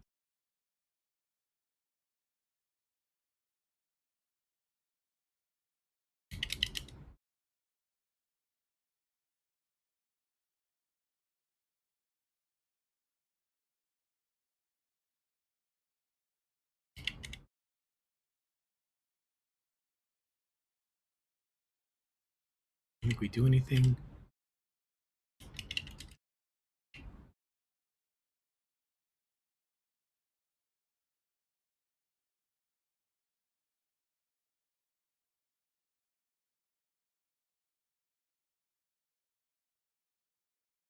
goes inside of the content part. Okay.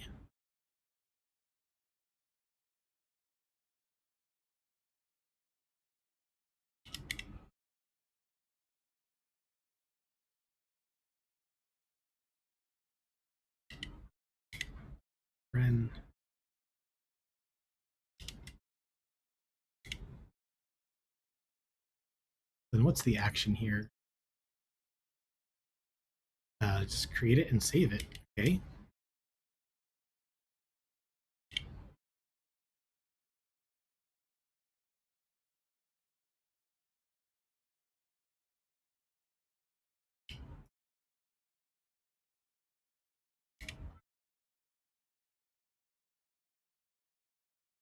Oh, right here we need to call the action.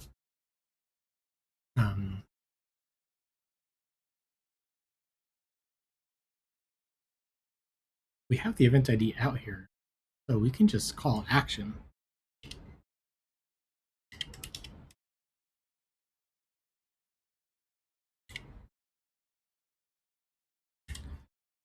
Clean up some spacing. And then all the error and database access stuff disappears.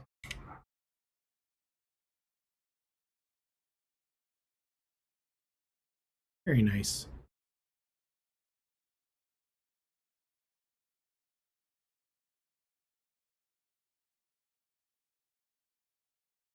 So now where are we getting this? So these are the old screens. We're not going to clean up those, because we can't even get to them from the app. Offload Catenator gets it for a different reason. Then here's the database access. Very nice, very nice. Let's commit that.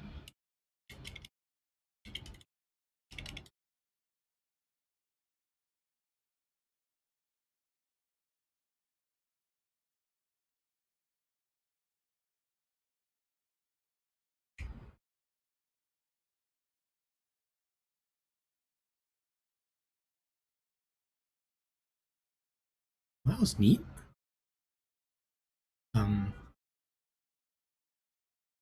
And there's not really a chance to do it here in the coordinator. This is not really inside of a view.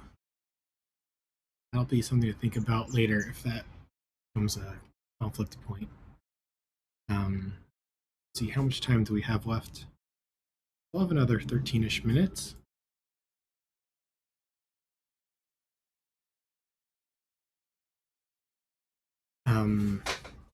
Are we going to be able to get these done, though, in 13 minutes?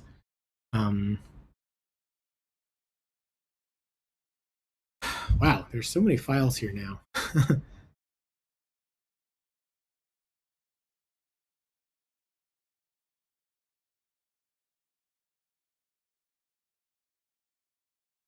See, is there maybe some cleanup we can do with the last little bit of time?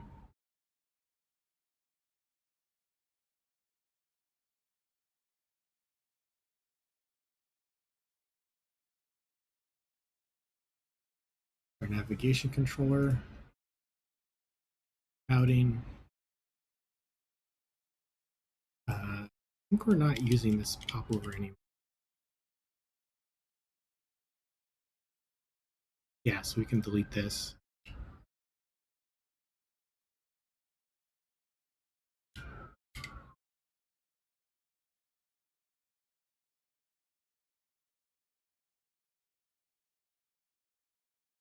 Well, I guess the right button, maybe that should go to the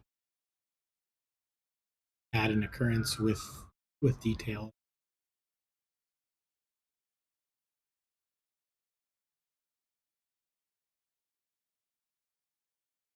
That could be something we could do real quick. Oh, that's this task right here. Okay.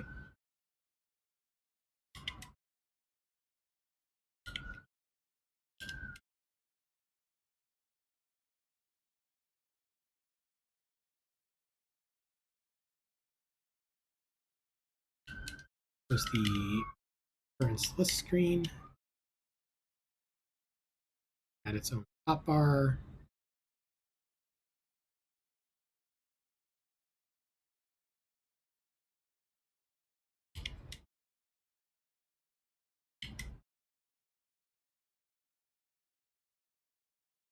So the image should be a plus button.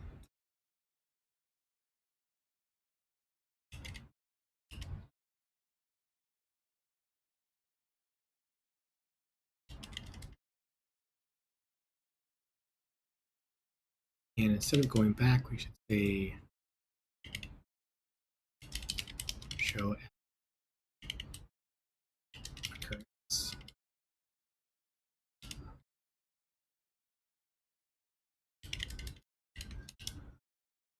Then on the router, define that function. And this will be the add occurrence flow.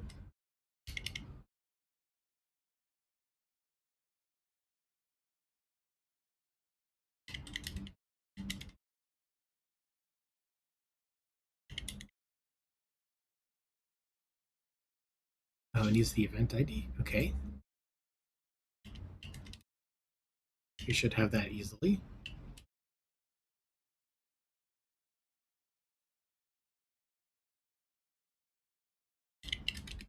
The nav dot get modally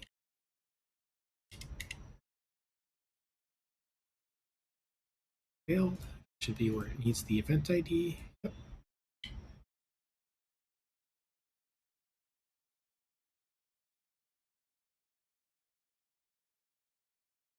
But it doesn't necessarily have the event ID.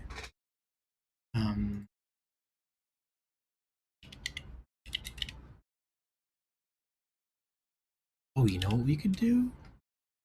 I wonder if the router should just have the wire. The router should just have the event ID.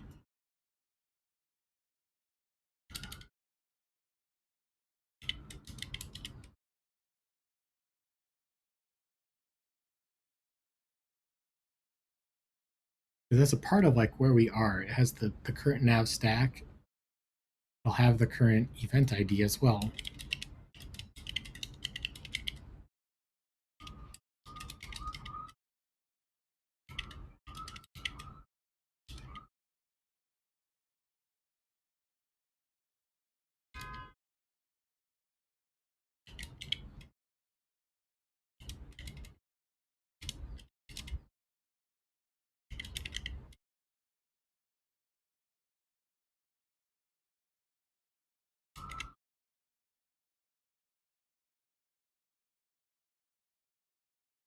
Did it place? Yes. We think. Let's see how this feels. Well, it succeeded.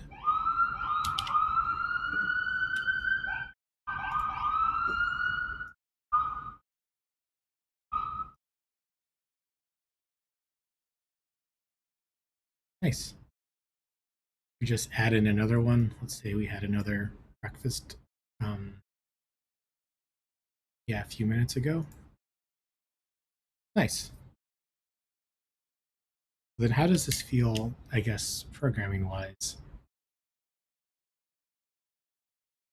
So our wireframe has the event ID and the current navigation.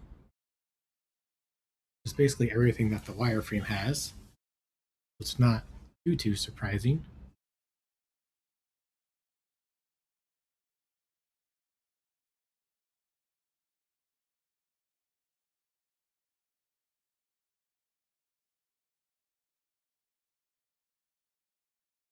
And yeah, it's the router for this screen. It knows where it's at. It knows where it's at in the sense of the UI stack. It has the navigation controller and knows where it's at as like we're routing for this ID. We're showing the occurrence list for this ID. Know how to get to other places from this ID. Okay, I kind of like that.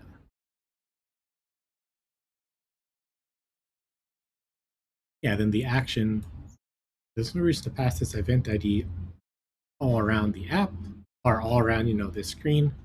It's just on the router. Once we have the router, we can say show add occurrence. It's nice.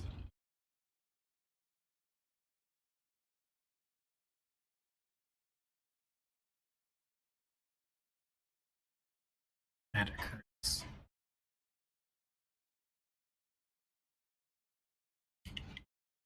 Add new occurrence list.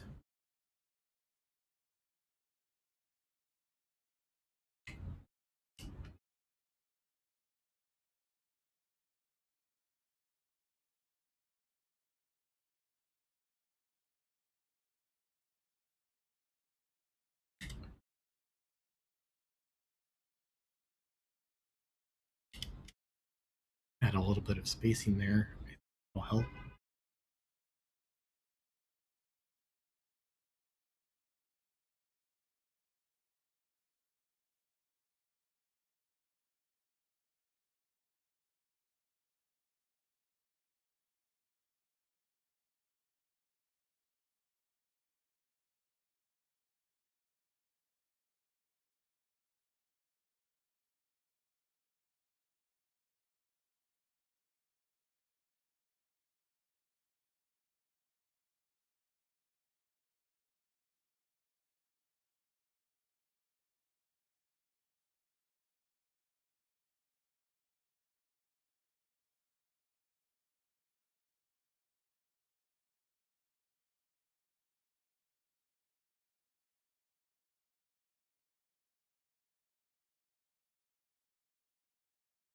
Whew. Any questions about anything today? I think that's going to be enough programming for today.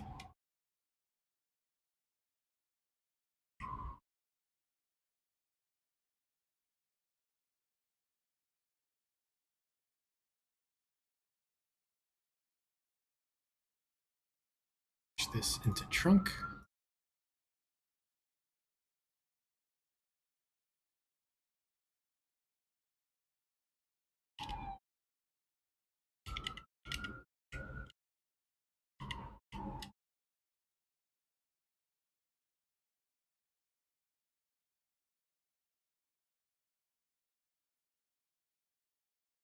And once again, the plan is if you're interested in following along with this code or having it for your own reference, I'll add you to the Git repo with any kind of subscription, either Twitch Tier 1 or I'm not sure what to do for the YouTube folks yet. Thanks so much for watching. We got done quite a lot today. We got the background to close on this little view. You can tap on the background for it to close. I can list occurrences by tapping on them. You can see all the breakfast that we had. Delete occurrences on that screen. Swiping. We actually broke swiping and then fixed it again.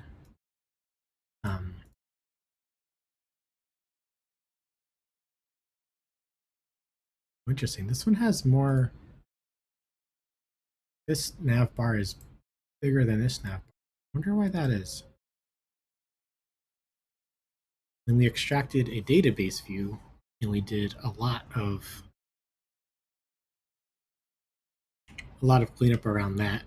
We had been repeating ourselves a lot with throwing an alert if there's an error writing to the database, using the database on a background task, getting a reference to the database, then having an at state of both is the alert sheet showing, what is the current error. We did that. That was a nice refactoring. We fixed an occurrence typo, and also we added that little plus button right at the end there. That ended up being super quick. Editing, though, I do know editing is going to be a little bit more of a effort. It's going to possibly rework this flow, or not. I mean, we'll see when we get there. Again, I'm Full Q Developer. Thanks so much for watching. So much for the follows and comments and likes. And I'll see you next time, 2 p.m., which is -4 UTC right now. Um, See you tomorrow.